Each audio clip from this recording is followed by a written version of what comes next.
ജീവനത്തിന്റെ പാതയിൽ മുന്നോട്ട് പോയിക്കൊണ്ടിരിക്കുന്ന ഒരു സമയമാണ് ഇപ്പോൾ. അങ്ങനെയുള്ള ഒരു കാലഘട്ടത്തിൽ തീർച്ചയായിട്ടും ഇത്തരം സബ്ജക്റ്റുകൾക്ക് വളരെയധികം പ്രാധാന്യമുണ്ട് എന്ന് ഞാൻ മനസ്സിലാക്കുന്നു. പ്രത്യേകിച്ച് ബിസിനസ്സുകാര്, ബാക്കിയുള്ള എല്ലാ ആളുകളും കേട്ടോ, ബിസിനസ് മാത്രമല്ല എല്ലാ ആളുകൾക്കും തന്നെ ഇത് വളരെയധികം പ്രയോജനപ്പെടും. കാരണം NLP four business and life എന്നാണ്. നമ്മൾക്ക് ലൈഫ് കഴിഞ്ഞിട്ടാണല്ലോ ബാക്കി എന്തും വരുന്നത്. അതുകൊണ്ട് നമുക്ക് ലൈഫിനെ കുറിച്ച് ആദ്യം പറയാം. ബിസിനസ് അത് കഴിഞ്ഞിട്ടാണല്ലോ. കാരണം ഇപ്പോ ജീവനും രോഗത്തിനും ഇടയിൽ കിടന്നുള്ള ഒരു നെട്ടോട്ടമാണ് ലോക ജനത നേരിട്ടുകൊണ്ടിരിക്കുന്നത്. നമ്മൾക്ക് ഇതിൽ നിന്ന് മനസ്സിലാക്കേണ്ട ഒരു കാര്യം, കൊറോണ എന്നൊരു ഭീതി നമ്മുടെ മനസ്സിൽ നിലനിൽപ്പുണ്ടെങ്കിൽ പോലും ഈ കാലഘട്ടം അഥവാ ലോക്ക്ഡൌൺ നമ്മൾക്ക് അനുവദിച്ചു തന്ന അനേകം ദിവസങ്ങളുണ്ട്. എണ്ണപ്പെട്ട കുറെ ദിവസങ്ങളാണ്. നമ്മൾ വളരെയധികം ജീവിക്കാൻ പഠിച്ച നിമിഷമാണത്.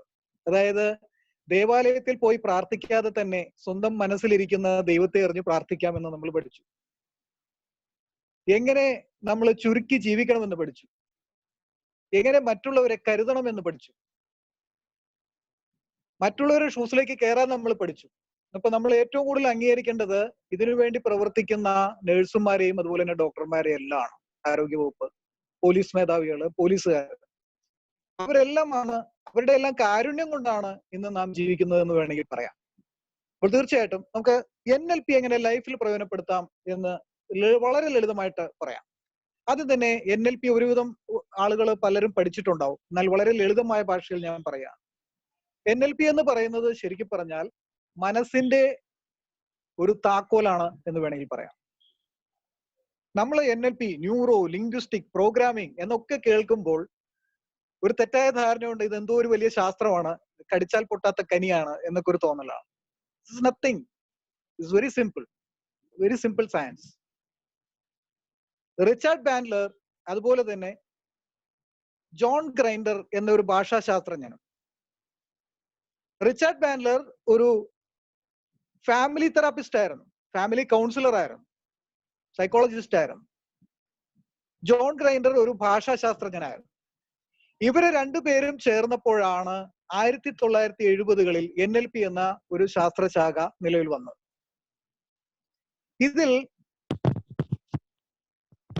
ഇതിന്റെ ഉപജ്ഞാതാവായിട്ടുള്ള ആള് ഒരു ജസ്റ്റാൽ തെറാപ്പിസ്റ്റ് ആയിരുന്ന ഫ്രിറ്റ്സ് പേളിനെ സ്വയം മോഡലിംഗ് എന്ന ഒരു ടെക്നിക്കിലൂടെ അനുകരിച്ചുകൊണ്ട് അദ്ദേഹം കാര്യങ്ങൾ പോലെ അനുകരിച്ചുകൊണ്ട് ഒരു ജസ്റ്റാൽ തെറാപ്പിസ്റ്റ് ആയിട്ട് മാറാൻ കുറച്ച് നാളുകൾക്ക് ശേഷം റിച്ചാർഡ് ബാൻഡ്ലർക്ക് കഴിഞ്ഞു. അങ്ങനെയാണ് NLP എന്നൊരു ശാസ്ത്രശാഖ വികസിപ്പിക്കണമെന്ന ആശയത്തിലേക്ക് റിച്ചാർഡ് ബാൻഡ്ലർ വരുന്നത്. ഓക്കെ, ഇവിടെ നമ്മൾ ഉപയോഗിക്കുന്നത് വേറെ ഒന്നും തന്നെയില്ല. നമ്മളുടെ മനസ്സ് സ്വാധീനിക്കപ്പെടുന്ന പല കാരണങ്ങളുണ്ട്. ചില വേർഡ്സ് പോലും നമ്മുടെ മനസ്സിനെ സ്വാധീനിക്കുന്നു. കോവിഡ് അല്ലെങ്കിൽ കൊറോണ എന്നൊരു വേർഡ് ഞാൻ പറയുമ്പോൾ പലരുടെയും മനസ്സിൽ നെഞ്ചത്ത് കൈവെക്കണമെന്ന് തോന്നുന്നു. കാരണം ജീവന് ഹാനിയായിരിക്കുന്ന ഏതോ ഒരു വലിയ രോഗം എന്നുള്ളതാണ്. ഇനി ഞാൻ സിൻസിയറിറ്റി, ലവ്, കമ്പാഷൻ എന്നൊക്കെ പറഞ്ഞാൽ, കൈൻഡ്നസ് എന്നൊക്കെ പറഞ്ഞാൽ നമ്മളെ മനസ്സിൽ നല്ല വികാരം വന്നു തുടങ്ങും. ശരിയല്ലേ? ഇത് തന്നെയാണ് NLP. നമ്മളുടെ മനസ്സിൽ പല വാക്കുകളും ചിത്രങ്ങളും ആന്തരിക ചിത്രീകരണം നടത്തുന്നുണ്ട്. ഇന്റേണൽ വിഷ്വലൈസേഷൻസ് നടക്കുന്നുണ്ട്, ആന്തരികമായ ചിത്രീകരണം. ഈ ചിത്രീകരണം നടക്കുമ്പോൾ ആ ചിത്രീകരണങ്ങൾക്ക് അനുസരിച്ചിട്ടാണ് നമ്മുടെ മനസ്സും ശരീരവും പ്രവർത്തിക്കുന്നത്. ഇപ്പോൾ സങ്കടാവസ്ഥയിലിരിക്കുന്ന ഒരു മനുഷ്യനെ നോക്കൂ. അയാളുടെ ഷോൾഡർ വളരെ താഴോട്ട് കുനിഞ്ഞു നോക്കിയിരിക്കുന്ന വളരെ നെഗറ്റീവ് ആയിട്ടുള്ള ഒരു ബോഡി ലാംഗ്വേജ് ആയിരിക്കും അല്ലേ? അതേസമയം വളരെ വിജയിച്ച പല ആളുകളെ നയിക്കുന്ന ഒരു ലീഡറെ നോക്കൂ. അദ്ദേഹം നെഞ്ചു വിരിച്ച് നിൽക്കും, വളരെ വേഗത്തിൽ നടക്കും. ഗാന്ധിജിയൊക്കെ വളരെ വേഗത്തിൽ നടക്കുന്ന ആൾക്കാരായിരുന്നു. വിൻസ്റ്റൺ ചർച്ചിൽ, അങ്ങനെയുള്ള ആളുകളുടെയൊക്കെ, അതുപോലെ തന്നെ റഷ്യൻ പ്രസിഡന്റ്, അങ്ങനെയുള്ള ആളുകളൊക്കെ നമുക്ക് നിരീക്ഷിച്ചാൽ മനസ്സിലാക്കാൻ പറ്റും. ഇതൊക്കെ നമുക്ക് മോഡൽ ചെയ്യാൻ പറ്റും കേട്ടോ. അങ്ങനെ മോഡലിംഗ് എന്ന ടെക്നിക്കിലൂടെയാണ് പൂർണ്ണമായിട്ട് ഒരാളെ അയാളുടെ ബ്രെയിനിനെ അതേപോലെ തന്നെ ഹാക്ക് ചെയ്തെടുത്തിട്ട് NLP ഉപയോഗിച്ചിട്ട് അതുപോലെ ആയി തീരാമെന്ന് റിച്ചാർഡ് ബാൻഡ്ലർ തെളിയിച്ചത്. ജോൺ ഗ്രൈൻഡർ എന്ന ഭാഷാശാസ്ത്രജ്ഞൻ അദ്ദേഹത്തിന്റെ കൂടെ കൂടിയപ്പോൾ ഈ ശാസ്ത്രശാഖ കുറച്ചുകൂടി വളരുകയാണ്. 1970-കളിലാണ് അത് സംഭവിച്ചത്. നമ്മുടെ മനസ്സിനെയും നാഡീവ്യൂഹത്തെയും ചില ചലനങ്ങളിലൂടെയും അതുപോലെ തന്നെ ബോധപൂർവമായ ആന്തരിക സംഭാഷണത്തിലൂടെയും എങ്ങനെ മാറ്റിയെടുക്കാം എന്ന് പ്രതിപാദിക്കുന്ന ഒരു ലളിതമായ ഒരു ശാസ്ത്രമാണ് NLP എന്ന് വളരെ ലളിതമായിട്ട് പറയാം. അതല്ലാതെ ഇതൊരു വലിയ കീറാമുട്ടിയൊന്നുമല്ല. അപ്പൊ അങ്ങനെയെങ്കിൽ ഈ ശാസ്ത്രശാഖ നമ്മൾ ജീവിതത്തിൽ വിജയിക്കാനായിട്ട് മോഡലിംഗ് എന്ന ടെക്നിക്ക് ഉപയോഗിക്കാം. ഇപ്പൊ ബിസിനസ്സിൽ വിജയിച്ച ഒരാളെ മോഡൽ ചെയ്യണം എന്ന് വിചാരിക്കാം. For example Yusuf Ali sir. അല്ലെങ്കിൽ ഒരു സയന്റിസ്റ്റിനെ നമുക്ക് അനുകരിക്കണം എന്ന് വിചാരിക്കാം. For example Kalamji. ഒരാളെ നമുക്ക് മോഡൽ ചെയ്യുക എന്ന് വെച്ചാൽ അനുകരിക്കുക എന്നുള്ളതാണ് നമ്മളിവിടെ ഉദ്ദേശിക്കുന്നത്. അനുകരണം ഒരു കലയാണ്. ഇപ്പൊ മിമിക്രിക്കാര് മമ്മൂട്ടിയെയും മോഹൻലാലിനെയും അതുപോലെ തന്നെ പല തമാശ നടന്മാരെയൊക്കെ അതുപോലെ തന്നെ അനുകരിക്കുന്നത് നമ്മൾ കണ്ടിട്ടുണ്ടല്ലേ. എന്ന പോലെ തന്നെ അവരുടെ അംഗവിക്ഷേപങ്ങളും ചലനങ്ങളും വികാരങ്ങളും ഒരു പർട്ടിക്കുലർ ഒരു സിറ്റുവേഷനോട് അവരെങ്ങനെ പെരുമാറി, എന്ത് ചിന്താഗതിയാണ് അവർ സ്വീകരിച്ചത് എന്നെല്ലാം പൂർണ്ണമായിട്ട് പഠിച്ചാൽ നമുക്കും യൂസഫ് അലിയെ പോലെ, അതല്ലെങ്കിൽ നല്ലൊരു സയന്റിസ്റ്റ് അബ്ദുൽ കലാംജിയെ പോലെ ആകാം, അല്ലെങ്കിൽ അനിൽ അംബാനി, ധീരുഭായ് അംബാനി അവരെ പോലെയൊക്കെ ആവാം. പക്ഷേ ഇത് എത്ര സമയമെടുക്കുന്നു എന്നുള്ളത് നമ്മൾ ഇവരെ വിശദമായി പഠിക്കുന്നതും നമ്മൾ എത്രത്തോളം ആത്മാർത്ഥമായിട്ട് ഇത് പ്രാവർത്തികമാക്കുന്നു എന്നതിനെ ആശ്രയിച്ചിരിക്കുന്നു എന്ന് വേണം പറയാൻ. അവിടെ നമ്മുടെ പെർസിസ്റ്റൻസും നമ്മുടെ പെർസിവറൻസും ആണ് അവിടെ അളക്കപ്പെടുന്നത്. ഓക്കെ. ഇപ്പൊ NLP വളരെ ലളിതമാണെന്ന് ഇപ്പോൾ തന്നെ പ്രഥമ ദൃഷ്ട്യാ നിങ്ങളെ ഞാൻ അറിയിച്ചു കഴിഞ്ഞു. ലൈഫിൽ ഇതെങ്ങനെ പ്രയോജനപ്പെടുത്താം? NLPയിലെ ചില കാര്യങ്ങൾ വളരെ നിസ്സാരമായിട്ടുള്ള കാര്യങ്ങളുണ്ട്. അത് മനസ്സിലാക്കി കഴിഞ്ഞാൽ നമുക്കൊരു വ്യക്തിയെ മനസ്സിലാക്കാം, ഒരു സിറ്റുവേഷൻ നമുക്ക് ഹാൻഡിൽ ചെയ്യാം, നമ്മളുടെ ലൈഫ് പാർട്ട്ണറെ നമ്മൾക്ക് പോക്കറ്റിലാക്കാം. ഇതെങ്ങനെയാണെന്നായിരിക്കും നിങ്ങൾ ചിന്തിക്കുന്നത്. വളരെ ലളിതമാണ്. NLPയിലെ ചില കാര്യങ്ങളുണ്ട്. അതായത് visual, auditory, kinesthetic, olfactory, gustatory. ഇങ്ങനെ 5 കാര്യങ്ങളാണ് നമ്മൾ കാര്യങ്ങൾ ഗ്രഹിക്കുന്നത്. അതായത് നമ്മുടെ സെൻസസ് ആണ്. വിഷ്വൽ എന്ന് പറഞ്ഞാൽ കാഴ്ച, ഓഡിറ്ററി എന്ന് പറയുന്നത് നമ്മുടെ കേൾവി ശക്തി. ഓക്കെ. കൈനസ്തെറ്റിക് എന്ന് പറയുന്നത് അനുഭവിച്ചറിയുക, ഫീലിംഗ്, തൊട്ടറിയുന്നവർ. ഓൾഫാക്ടറി എന്ന് പറഞ്ഞാൽ നമ്മളുടെ മൂക്ക് അഥവാ ഗന്ധം, അതറിയാനുള്ള സെൻസ്. ജസ്റ്റേച്ചറി എന്ന് വെച്ചാൽ നമ്മുടെ സ്വാദറിയാനുള്ള നമ്മുടെ സെൻസ്. ഈ സെൻസുകളെ മനസ്സിലാക്കിയാൽ നമ്മൾക്ക് ഈ സെൻസുകൾ ഏതാണ് ഒരാൾക്ക് ഏറ്റവും പ്രോമിനന്റ് ആയിട്ട് കാണുന്നത്, ആ സെൻസ് ഉപയോഗിച്ചിട്ട് അയാളെ നമുക്ക് വരുതിയിൽ വരുത്താം. അപ്പോൾ നമ്മളെല്ലാവരും, ഒട്ടുമിക്ക ആൾക്കാരും ഈ മീറ്റിങ്ങിലുള്ളവർ മാരീഡ് ആയിരിക്കും എന്ന് ഞാൻ വിശ്വസിക്കുന്നു. അങ്ങനെയെങ്കിൽ നമ്മുടെ ലൈഫ് പാർട്ട്ണറെ നമുക്ക് മനസ്സിലാക്കാനുള്ള എളുപ്പവിദ്യ ഞാൻ പറഞ്ഞുതരാം. How to use NLP in life എന്നുള്ള ഒരു കാര്യം നമ്മള് കുടുംബസ്ഥരായതുകൊണ്ട് അത് പറയുന്നത് ആദ്യം തന്നെ നന്നായിരിക്കും എന്ന് എനിക്ക് തോന്നുന്നു. ഇപ്പോൾ തന്റെ ഭർത്താവിനെ, ഇടഞ്ഞിരിക്കുന്ന കൊമ്പനെ പോലെ ഇരിക്കുന്ന ഭർത്താവിനെ കയ്യിൽ വരുത്തണം, നമുക്ക് പോക്കറ്റിലാക്കണം. എന്ത് ചെയ്യണം? ആ ഭർത്താവ് ഏത് തരക്കാരനാണെന്ന് കണ്ടുപിടിക്കുക എന്നുള്ളതാണ് നമ്മുടെ കഴിവ്. അത് നമ്മുടെ കഴിവാണ്. സ്വാദ് ഇഷ്ടപ്പെടുന്ന ഒരാളാണെങ്കിൽ പണ്ട് കാരണന്മാര് പറയുമായിരുന്നു, നിന്റെ ഭർത്താവിനെ മനസ്സ് കീഴടക്കണമെങ്കിൽ അവന്റെ ഉദരത്തിലൂടെ വേണം. അതായത് സ്വാദുള്ള ബിരിയാണിയോ മട്ടൺ ബിരിയാണിയോ ചിക്കൻ ബിരിയാണിയോ ഉണ്ടാക്കി കൊടുത്താൽ അയാളുടെ പിണക്കോടെ മാറും. സ്വാദിന് പ്രാധാന്യം കൽപ്പിക്കുന്ന ആളാണ്. ജസ്റ്റേറ്ററി കഴിവ് ഉപയോഗിക്കുന്ന ഒരാളാണ് നിങ്ങളുടെ ഭർത്താവെങ്കിൽ നിങ്ങൾ ഈ വിദ്യ പരീക്ഷിക്കുക. ഓക്കെ. അതേസമയം കാഴ്ചക്ക് പ്രാധാന്യം കൊടുക്കുന്ന ഒരാളാണെങ്കിൽ നിങ്ങൾ നല്ല സുന്ദരിയായിട്ട് ഡ്രസ്സ് ചെയ്ത് അയാളുടെ മുമ്പിൽ ചെന്ന് നിന്നാൽ മതി, ധാരാളം മതിയാവും. ഇനി കൈനസ്തെറ്റിക് ആയിട്ടുള്ള ഒരാളാണെങ്കിൽ നിങ്ങൾ ഇത് 2 ചെയ്തിട്ടും കാര്യമില്ല. എത്ര നല്ല ഭക്ഷണം കൊടുത്താലും ശരി, എത്ര സ്വാദ് കൂറിയ ഭക്ഷണം കിട്ടിയാലും അയാൾ തൃപ്തിപ്പെടില്ല. കാഴ്ച കണ്ടാലും സൗന്ദര്യം കണ്ടാലും വീഴത്തില്ല. അപ്പൊ അങ്ങനെയുള്ള ഒരാളെ എങ്ങനെ നമ്മൾ വരുതി കൊണ്ടുവരണം? അങ്ങനെയുള്ള ഒരാളെ വരുതി കൊണ്ടുവരണമെങ്കിൽ അയാളുടെ അടുത്ത വീക്ക്നെസ് നമ്മൾ കണ്ടുപിടിക്കണം. കൈനസ്തെറ്റിക് ആണെങ്കിൽ, കൈനസ്തെറ്റിക് ആയിട്ടുള്ള ഒരാളാണെങ്കിൽ ഒരു സ്പർശനം, ഒരു ചുംബനം, ദാറ്റ് ഈസ് ഇനഫ്. അയാൾ അവിടെ നിലം പതിച്ചിരിക്കും. നമ്മുടെ മുമ്പിൽ മുട്ടു എന്ന് പറയാ, കൊമ്പനാന മുട്ടു കുത്തുന്ന പോലെ നമ്മുടെ മുന്നിൽ അയാളിരിക്കും. മനസ്സിലായല്ലോ? അപ്പോ സ്വാദിന് പ്രാധാന്യം കൊടുക്കുന്നവർക്ക് സ്വാദുള്ള ഭക്ഷണം ഉണ്ടാക്കി കൊടുക്കുക. ഫീലിങ്ങിന് പ്രാധാന്യം കൊടുക്കുന്നവർക്ക് ആ ഫീലിംഗ് അറിയിക്കുക, തൊടുക, അവരെ സ്പർശിക്കുക. സ്പർശനവും അതുപോലെ തന്നെ ഫീലിംഗും കൊണ്ട് അവരെ വീഴ്ത്താൻ പറ്റുള്ളൂ അങ്ങനെയുള്ള മനുഷ്യരെ. അത് ആണായിക്കൊള്ളട്ടെ പെണ്ണായിക്കൊള്ളട്ടെ ആരായാലും. ഇത്തരം ചെറിയ ചെറിയ കാര്യങ്ങൾ നമ്മൾ മനസ്സിലാക്കി കഴിഞ്ഞാൽ നമ്മുടെ ലൈഫ് പാർട്ട്ണറെ പോലും നമുക്ക് വരുതിയിൽ വരുത്താം. പണ്ട് പഴമക്കാർ പറയുന്ന ഒരു പഴഞ്ചൊല്ലുണ്ട്. ആടുന്ന പശുവിനെ ആടിക്കറക്കണം, പാടുന്ന പശുവിനെ പാടിക്കറക്കണമെന്ന്. ആടുന്ന പശുവിനെ പാടിക്കറന്നിട്ടോ പാടുന്ന പശുവിനെ ആടിക്കറന്നിട്ടോ ഒരു കാര്യമില്ല. ഞാൻ പറയുന്നത് ചിന്തിക്കുക. പഴമക്കാർ പറഞ്ഞത് ഒരു NLP ആണ് കേട്ടോ. ആ പഴമക്കാർ പറഞ്ഞു വെച്ച വേർഡ്സിലുള്ള NLP ആണ് ഞാൻ ഈ പറയുന്നത്. പാടുന്ന പശുവിനെ പാടിക്കൊണ്ട് കറക്കി കഴിഞ്ഞാൽ ആ പശു തൊഴിക്കത്തില്ല, നമുക്ക് കറക്കാം. ആടുന്ന പശു ആണെങ്കിലോ, നമ്മൾ പാട്ട് പാടിയിട്ട് കൈ ഒരിടത്ത് പിടിച്ചാൽ പോരാ, ആ ആടുന്ന പശുവിനെ ആടിക്കൊണ്ട് തന്നെ കറക്കണം. എന്ന് പറഞ്ഞ പോലെ ഒരാള് എപ്രകാരമാണോ അപ്രകാരം അയാളുടെ സെൻസ് എന്താന്ന് മനസ്സിലാക്കിയാൽ അയാളെ നമുക്ക് വരുതിയിൽ വരുത്താം. നിങ്ങളുടെ ബോസ് ആയിക്കൊള്ളട്ടെ, മൂക്കത്ത് ചുണ്ടിയായിട്ടിരിക്കുന്ന ബോസ്, നല്ല കടുപ്പമുള്ള കോഫി ഇഷ്ടപ്പെടുന്ന ബോസാണ്, ഒരു സെക്രട്ടറി ആണ് നിങ്ങളെന്ന് വിചാരിക്കുക, ഒരു ലേഡിയാണെന്ന് വിചാരിക്കുക, അല്ലെങ്കിൽ ഒരു കീഴുദ്യോഗസ്ഥൻ. അയാൾ ദേഷ്യപ്പെട്ടിരിക്കുമ്പോ അയാൾക്ക് നല്ല മധുരമുള്ള കാപ്പിയാണ് ഇഷ്ടമെന്ന് വിചാരിക്കുക.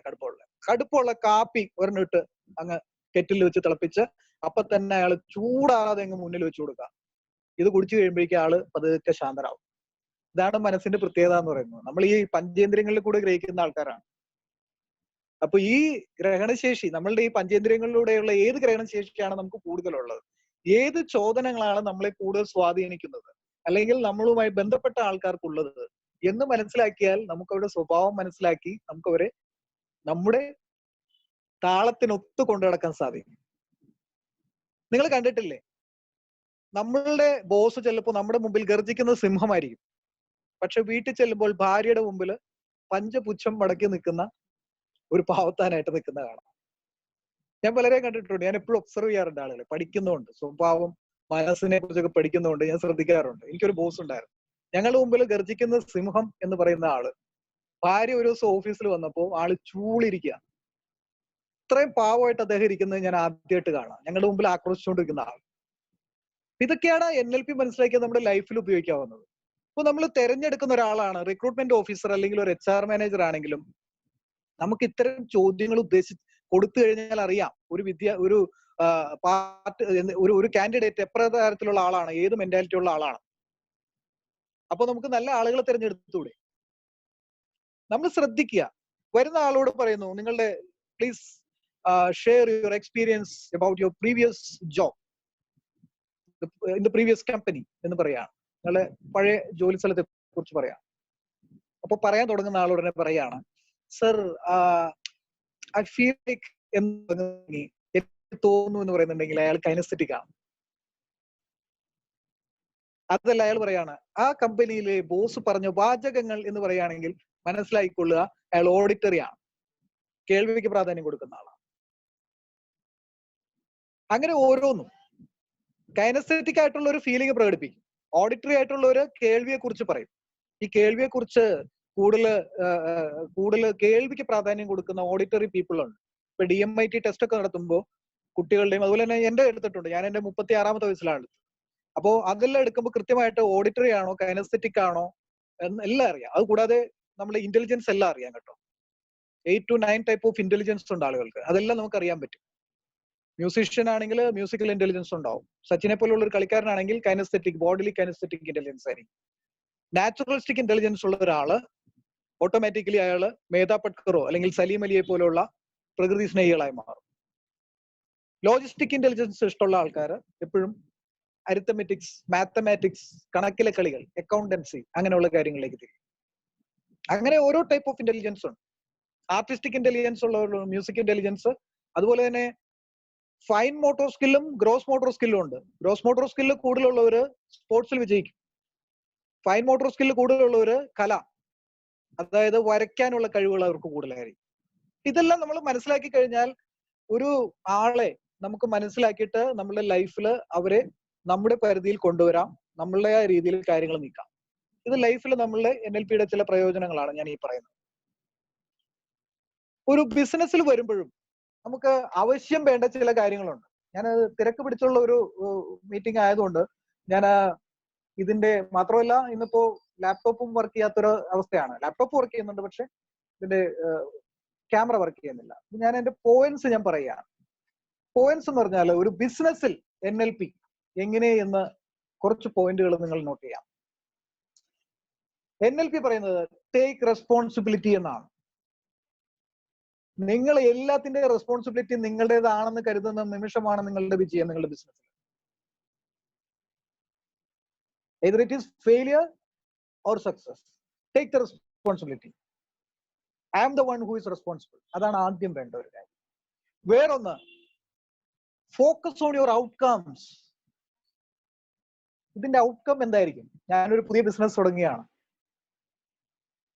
ഇതിന്റെ പരിണിത ഫലം എന്തായിരിക്കും എന്ന് നിങ്ങൾ നേരത്തെ പ്രവചിക്കാൻ കഴിവുള്ളവനായിരിക്കും. എങ്കിൽ മാത്രമേ നിങ്ങൾക്ക് നല്ല രീതിയിൽ ഒരു ബിസിനസ് നടത്താൻ പറ്റുള്ളൂ. വേറൊന്ന്, ബി ആൻ എക്സലന്റ് കമ്മ്യൂണിക്കേറ്റർ. നല്ല ഒരു കമ്മ്യൂണിക്കേഷൻ എബിലിറ്റി ഉള്ള ഒരാളാണെങ്കിൽ മാത്രമേ നല്ല ഒരു ലീഡർഷിപ്പ് ക്വാളിറ്റി വെച്ചിട്ട് കമ്മ്യൂണിക്കേറ്റ് ചെയ്ത ആളുകളെ നയിക്കാൻ പറ്റുകയുള്ളൂ. ധീരുഭായ് അംബാനി, രത്തൻ ടാറ്റ, അങ്ങനെയുള്ള ആളുകളൊക്കെ എടുത്ത് പഠിച്ചോളൂ. ഇവരെല്ലാം നല്ല എക്സലന്റ് കമ്മ്യൂണിക്കേറ്റേഴ്സ് ആയിരുന്നു, നന്നായിട്ട് കമ്മ്യൂണിക്കേറ്റ് ചെയ്യുമായിരുന്നു. ഓക്കെ. നാലാമത്തെ ഘടകം, ബി എ ഗ്രേറ്റ് മോട്ടിവേറ്റർ. മറ്റുള്ളവരെ പ്രചോദിപ്പിക്കുന്ന ഒരുത്തനായിരിക്കണം, തളർത്തുന്നവനായിരിക്കരുത്. സ്റ്റീവ് ജോബ്സ് ഒക്കെ അങ്ങനെയായിരുന്നു, ബിൽ ഗേറ്റ്സ് ഒക്കെ അങ്ങനെയായിരുന്നു. സ്റ്റീവ് ജോബ്സ് പറഞ്ഞ ഒരു പോയിന്റ് കൂടി ഉണ്ട്, do what you love, love what you do എന്നാണ്. നിങ്ങൾക്ക് ഇഷ്ടപ്പെട്ടത് ചെയ്യുക, അപ്പോൾ നിങ്ങൾ അത് കഷ്ടപ്പെടാതെ ചെയ്യും. ഇപ്പൊ ഒരു കുട്ടിയെ നമ്മൾ പഠിക്കാൻ വിടുകയാണ്,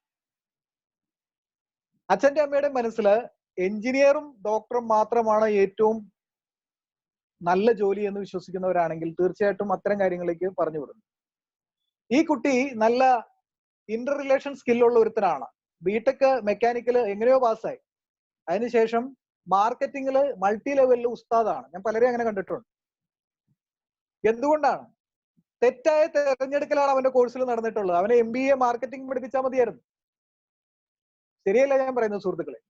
ഞാൻ പറയുമ്പോൾ പലരും കേൾക്കുന്ന ശ്രവിക്കുന്ന പലരെങ്കിലും അങ്ങനത്തെ അബദ്ധം പറ്റിയ ആൾക്കാരുണ്ടാവും, അല്ലെങ്കിൽ അങ്ങനെ അബദ്ധം മക്കളെ കൊണ്ട് ചെയ്യിക്കുന്നവരുണ്ട്. ദയവ് ഇത് അങ്ങനെ ചെയ്യരുത്.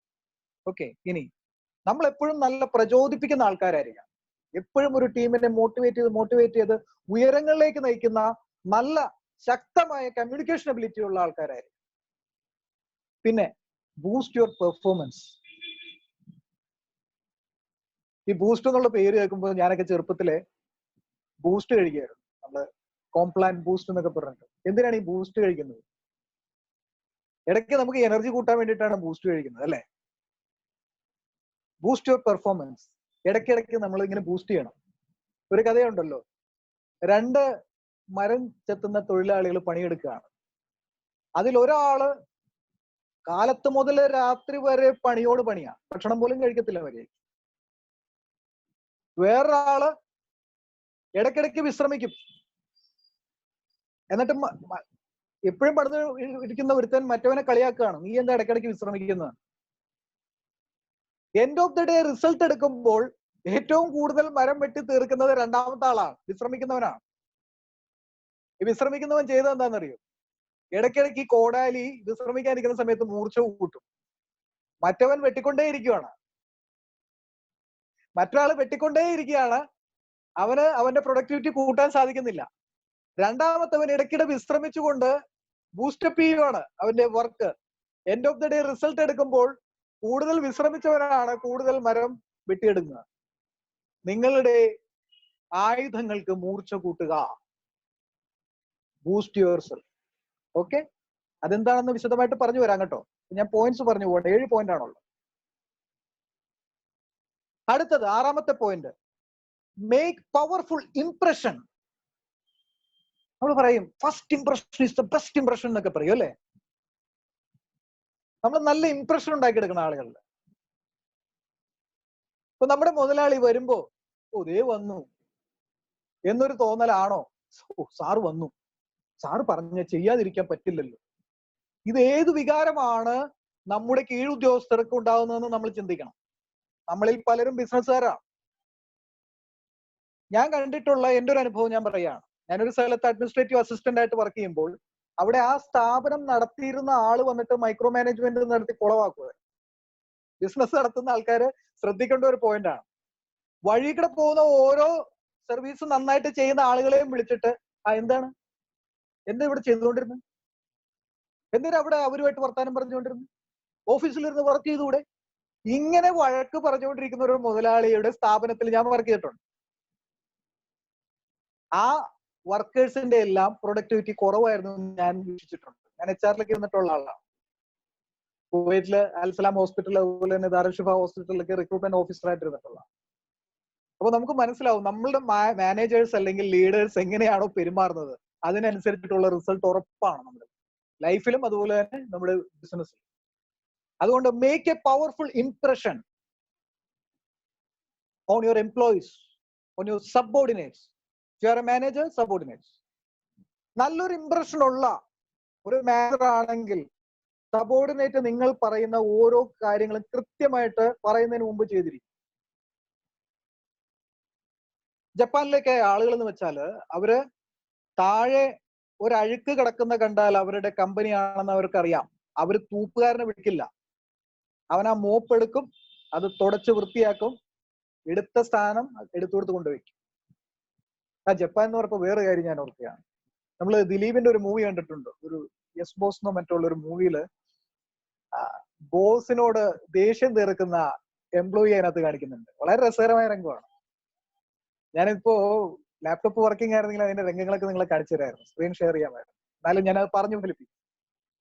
അതില് നമ്മൾ ആ എംപ്ലോയി, ഫ്രസ്ട്രേറ്റഡ് ആയിട്ടുള്ള എംപ്ലോയി ഒരു വാഷ്റൂമിൽ കയറിയിട്ട് ഒരു ബക്കറ്റ് ചവിട്ടി പൊളിക്കുകയാണ്. എന്തൊരു പരിതാപകരമായ അവസ്ഥയായിരിക്കും ആ ഒരു ലീഡർ അവരുടെ മനസ്സിൽ ക്രിയേറ്റ് ചെയ്തതെന്നൊന്ന് ആലോചിക്കുക.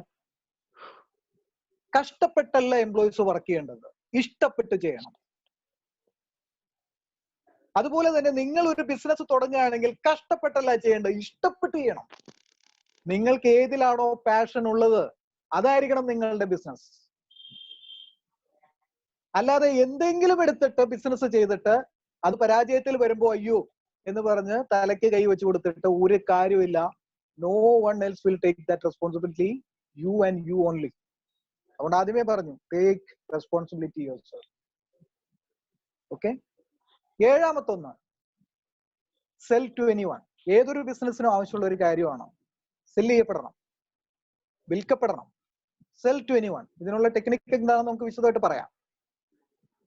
എനിക്ക് അനുവദിച്ചേക്കുന്ന സമയം എനിക്ക് തോന്നുന്നു 1 മണിക്കൂറാണ്. അതിൽ കൂടുതൽ വിനിയോഗിക്കാമോ? ഒന്ന് പറഞ്ഞാൽ വിശദമായിട്ട് നല്ലൊരു ക്ലാസ് തരാൻ ഞാൻ റെഡിയാണ്. ഹലോ ഹലോ ഹലോ, ഒന്ന് പറഞ്ഞാൽ തന്നെ അനുവദനീയമായ എന്തെങ്കിലും ടൈം ഉണ്ടോ, അല്ലെങ്കിൽ നമുക്ക് കൂടുതൽ ടൈം വിനിയോഗിക്കാമോ? കൂടുതൽ സമയം വിനിയോഗിക്കാൻ തെറ്റില്ല സർ.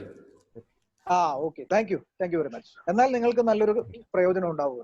കാരണം ഇപ്പൊ പറഞ്ഞ 7 പോയിന്റിലും ഏകദേശം ഒരു 8 പോയിന്റ് സബ് പോയിന്റ്സ് ഉണ്ട്. അതെനിക്ക് വിശദീകരിക്കണം. അപ്പോൾ ഇത്രയും കാര്യങ്ങളാണ് ഒരു ബിസിനസ് പെർസ്പെക്റ്റീവില് NLP കാണുന്ന സാധ്യതകൾ എന്ന് പറയുന്നത്. NLP പ്രിൻസിപ്പിൾസ് ബേസ് ചെയ്തുകൊണ്ട് ഈ ഒരു സബ്ജക്റ്റിൽ ബേസ് ചെയ്തിട്ട് ഒരു വലിയ ബുക്ക് തന്നെ ഉണ്ട്. ഇനി നമുക്ക് ഓരോ സബ് പോയിന്റിലേക്ക് കിടക്കാം. ആദ്യത്തെ point, take responsibility. Take responsibility എന്താണ്? റെസ്പോൺസിബിലിറ്റി നമ്മൾ എടുക്കുമ്പോൾ എന്ത് വേണം? നമ്മളായിരിക്കണം എന്ത് പരാജയം വന്നാലും ജയം വന്നാലും അത് നമ്മുടെ തലയിൽ വേണം.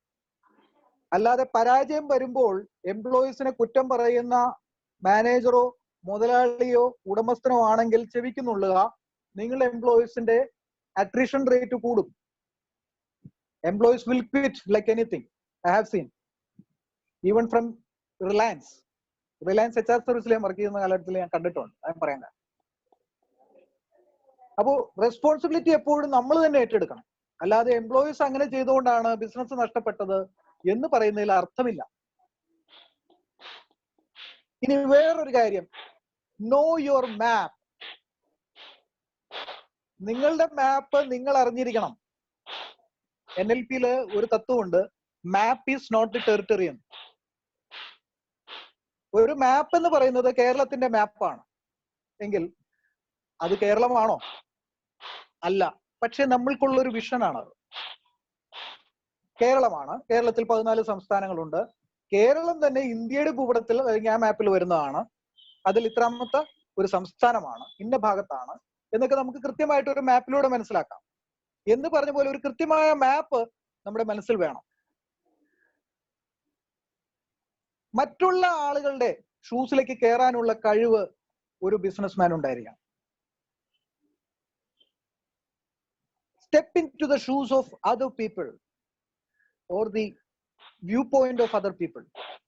അവരുടെ വ്യൂ പോയിന്റ് എന്താണെന്ന് നമ്മൾ മനസ്സിലാക്കണം. എപ്പോഴും നാം തന്നെ പറഞ്ഞുകൊണ്ടിരിക്കുക അവരുടെ പെർസ്പെക്റ്റീവ് എന്താണ്, അവരെന്താണ് പറയുന്നതെന്ന്, അല്ലെങ്കിൽ അവരുടെ ഭാഗത്തു നിന്ന് ചിന്തിക്കണം.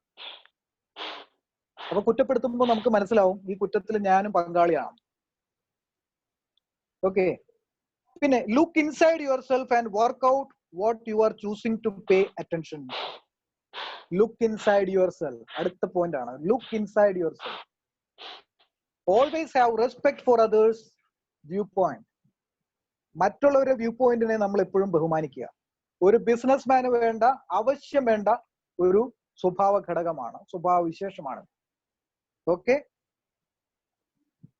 ഇനി അടുത്തത് ലുക്ക് ബിലോ ദ സർഫസ്. സർഫസിന് കീഴിൽ, ഉപരിപ്ലവമായിട്ടല്ല, അതിന് കീഴിൽ എന്താണെന്ന് നമ്മൾ അറിയണം. നമ്മളുടെ ഉപബോധ മനസ്സിനെ കുറിച്ചാണ് പറയുന്നത്. Your subconscious filters bits of informations to create your highly personal view of the world.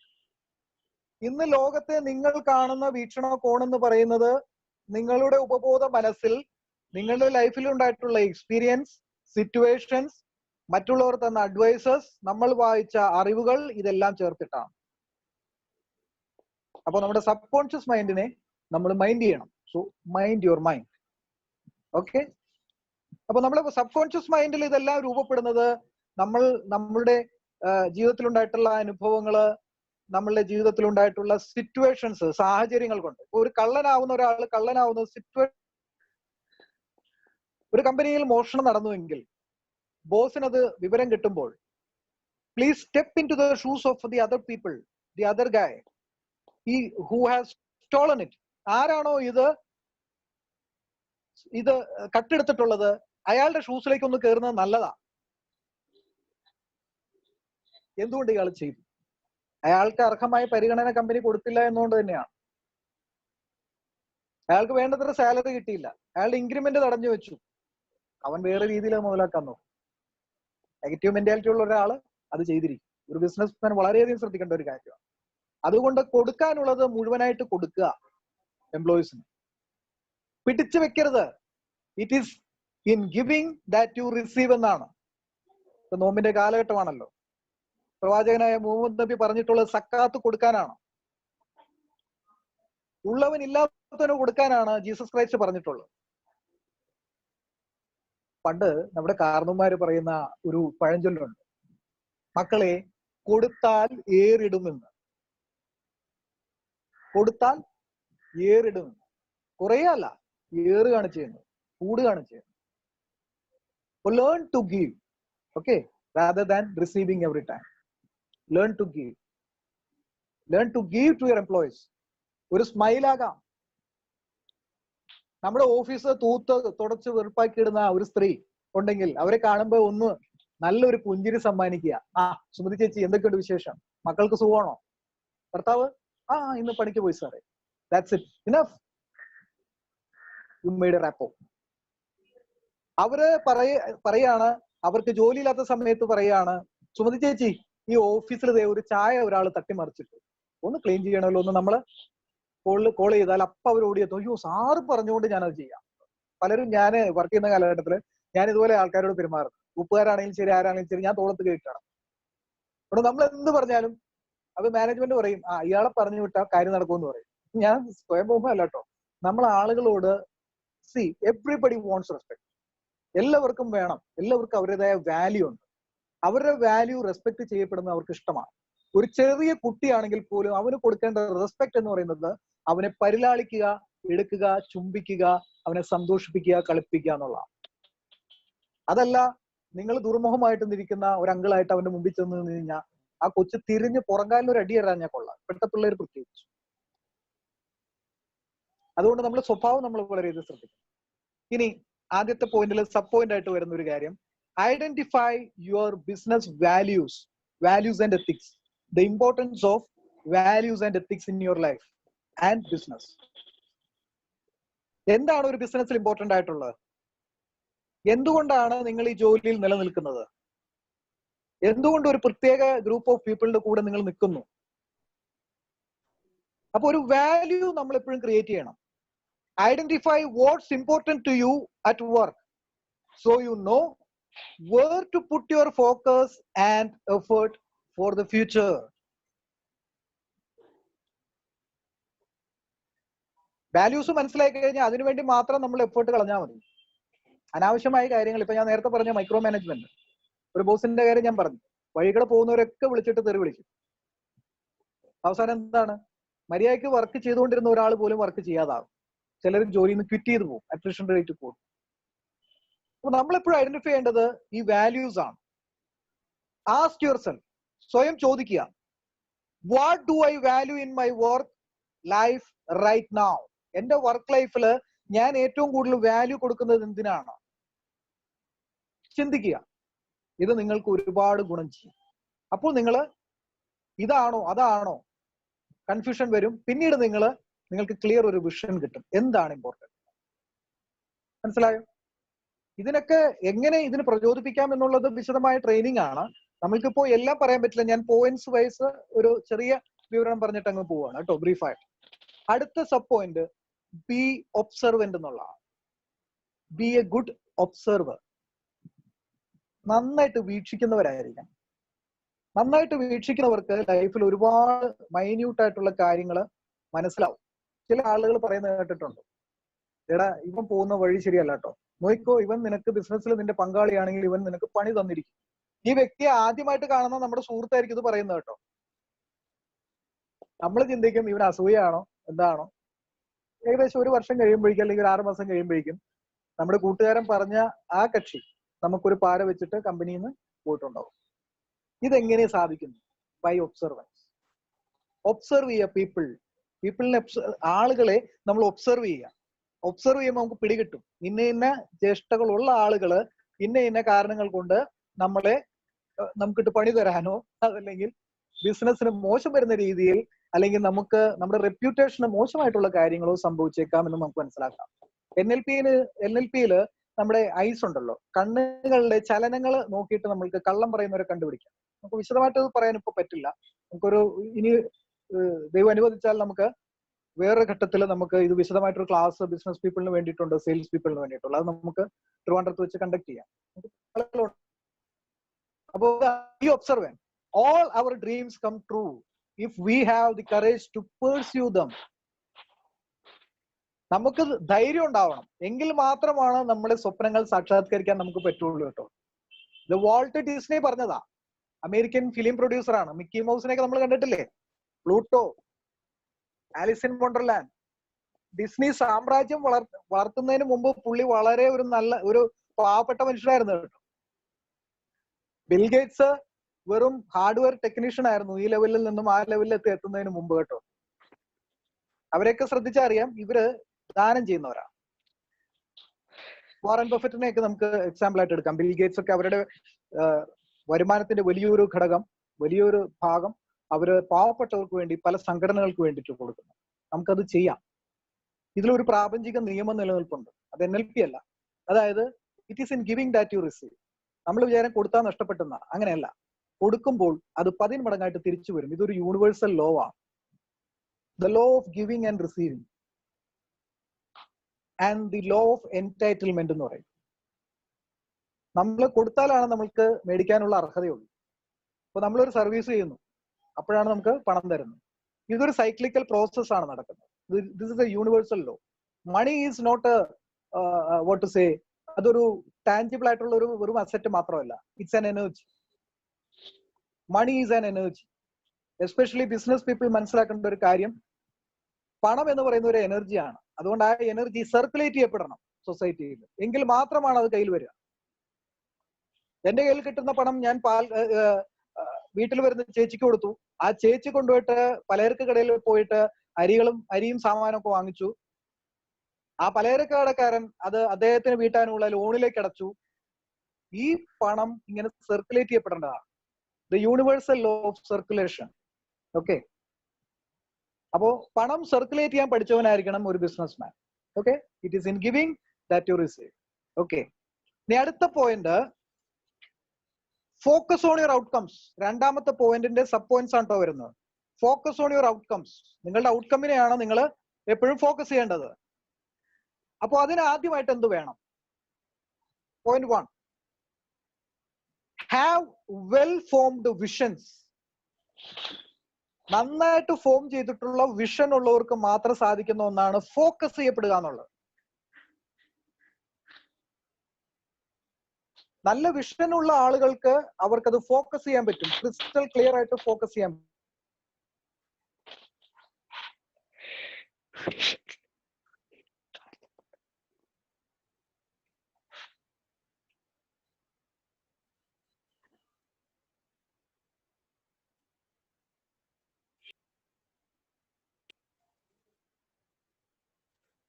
There should be a focus in your life in order to have a successful business.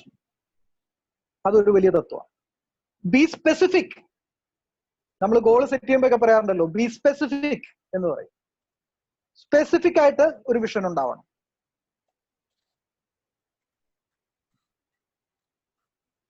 പിന്നെ who is in change of this outcome.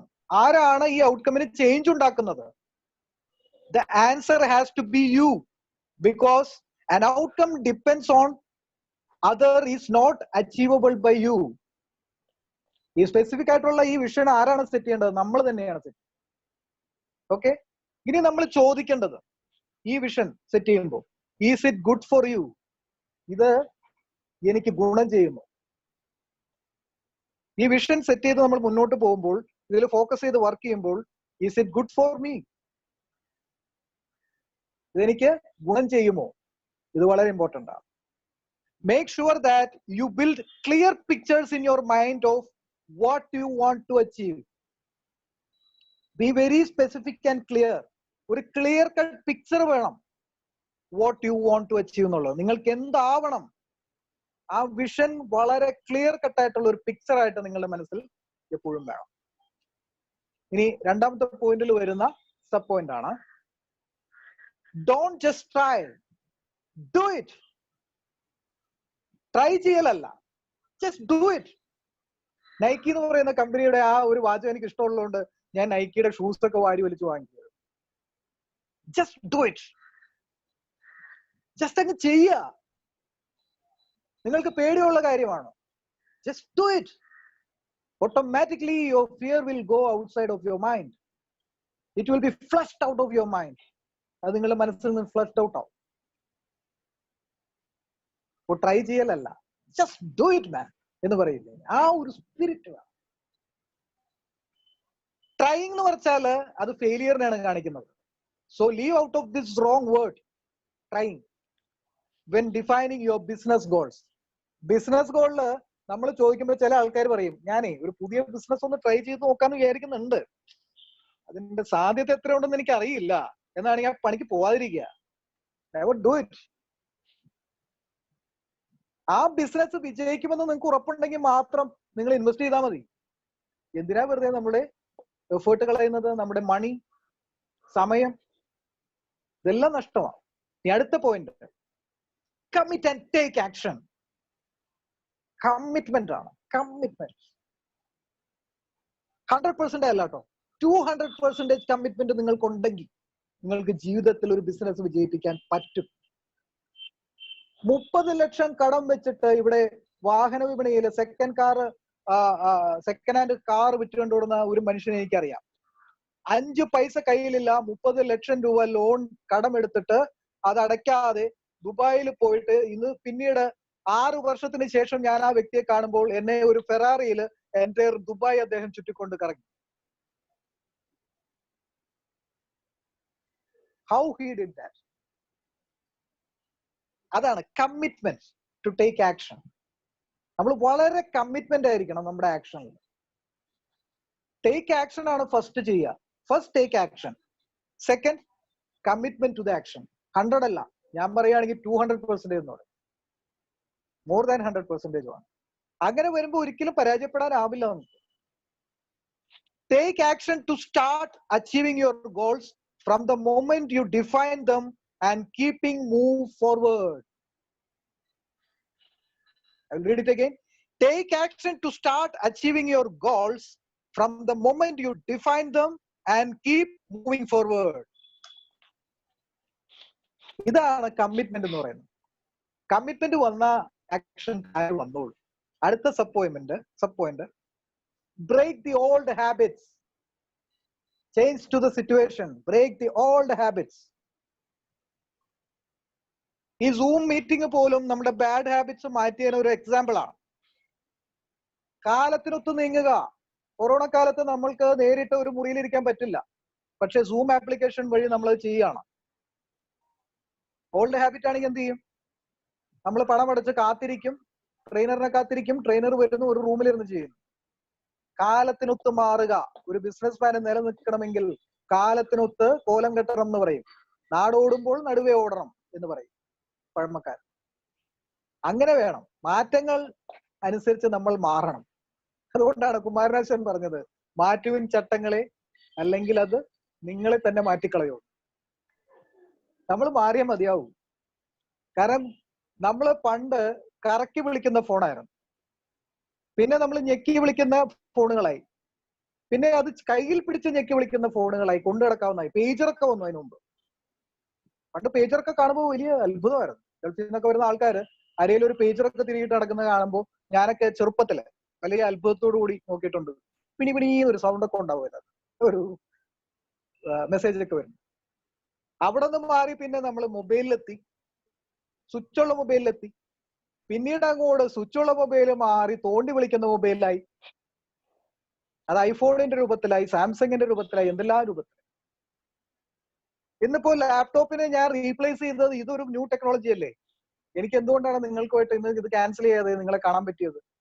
എന്റെ അടുത്ത് ഒരു Android മൊബൈലുണ്ട്, zoom application ഉണ്ട്, ഒരു valid ID ഉണ്ട്. ആ ഐഡിയിൽ കയറിയാൽ എനിക്ക് മീറ്റിംഗ് നടത്താം. കാലത്തിനൊത്ത മാറ്റങ്ങളാണ് ഇതെല്ലാം. ഓക്കെ, ഇത് ഒരു ബിസിനസ്മാന് ഏറ്റവും അത്യാവശ്യമുള്ള ഒരു ഘടകമാണ്. ഓക്കെ, എങ്കിൽ മാത്രമേ ലോങ് ടേം ഗോൾസ് നമുക്ക് അച്ചീവ് ചെയ്യാൻ പറ്റുള്ളൂ. ഷോർട്ട് ടേമിലൊക്കെ എന്തെങ്കിലും ഗിമിക്സ് ഒക്കെ കാണിച്ച് നമുക്ക് ആൾക്കാരെ പറ്റിക്കാം, പക്ഷെ ലോങ് ടേമിൽ നിലനിൽക്കണം. ഇപ്പൊ നോക്കിയ തന്നെ വലിയൊരു ഉദാഹരണമാണ്.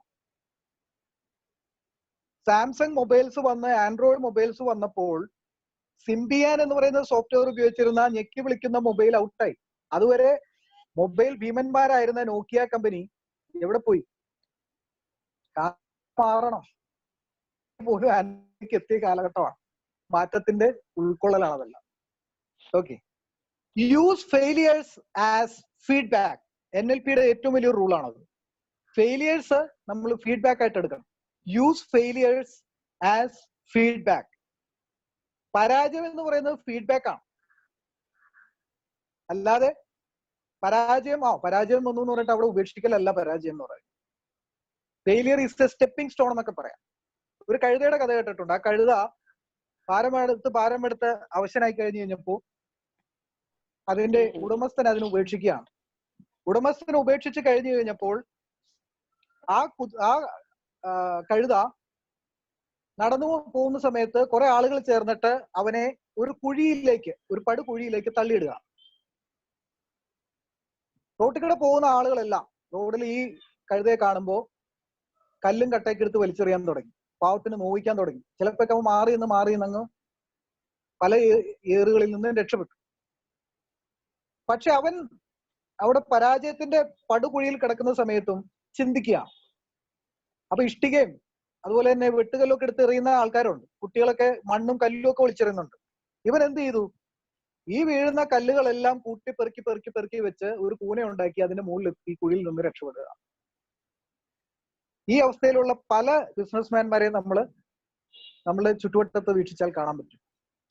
അതിന് എക്സാമ്പിളാണ് ഞാൻ പറഞ്ഞ ആ ദുബായിൽ നമ്മുടെ ഒരു ഫ്രണ്ടിന്റെ കാര്യം ഞാൻ പറഞ്ഞു. 30 ലക്ഷം രൂപ കടവും വീടും എല്ലാം വിറ്റു. വേറെ ഒന്നും തന്നെയില്ല.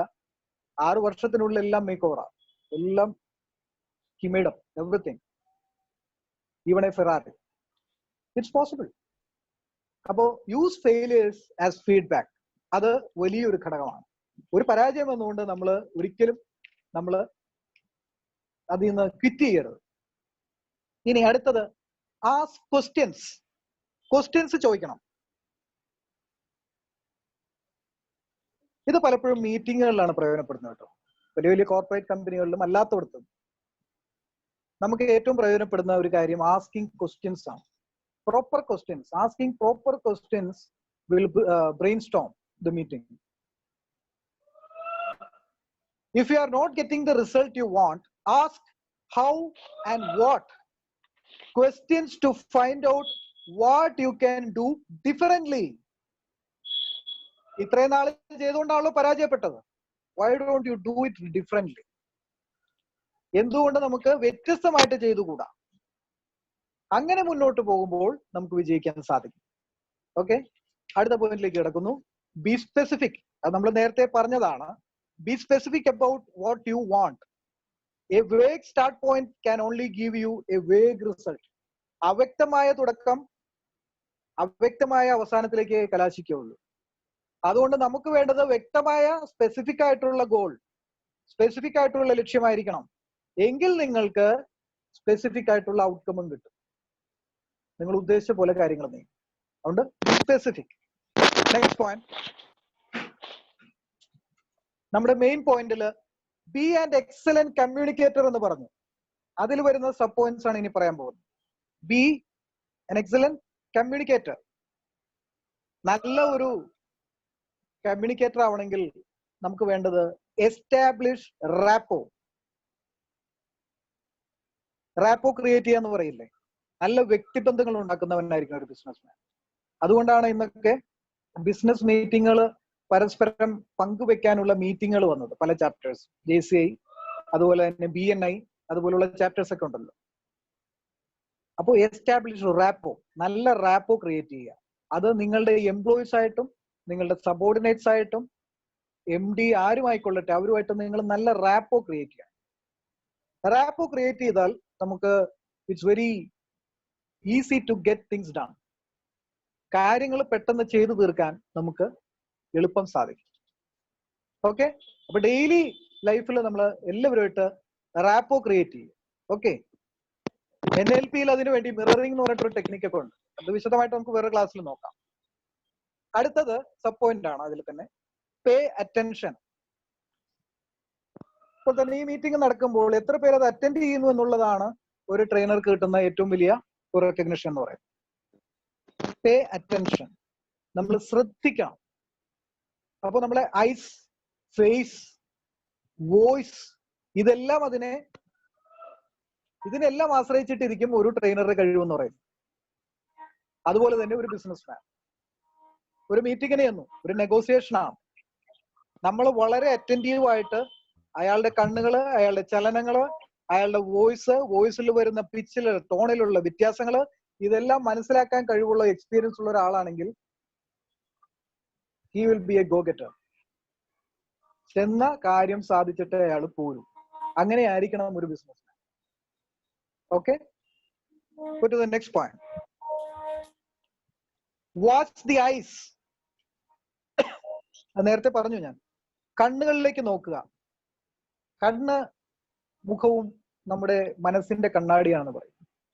നമുക്ക് സങ്കടം വന്നാൽ ആദ്യം റിയാക്ട് ചെയ്യുന്ന ആരാണ്? നമ്മുടെ കണ്ണാണ്.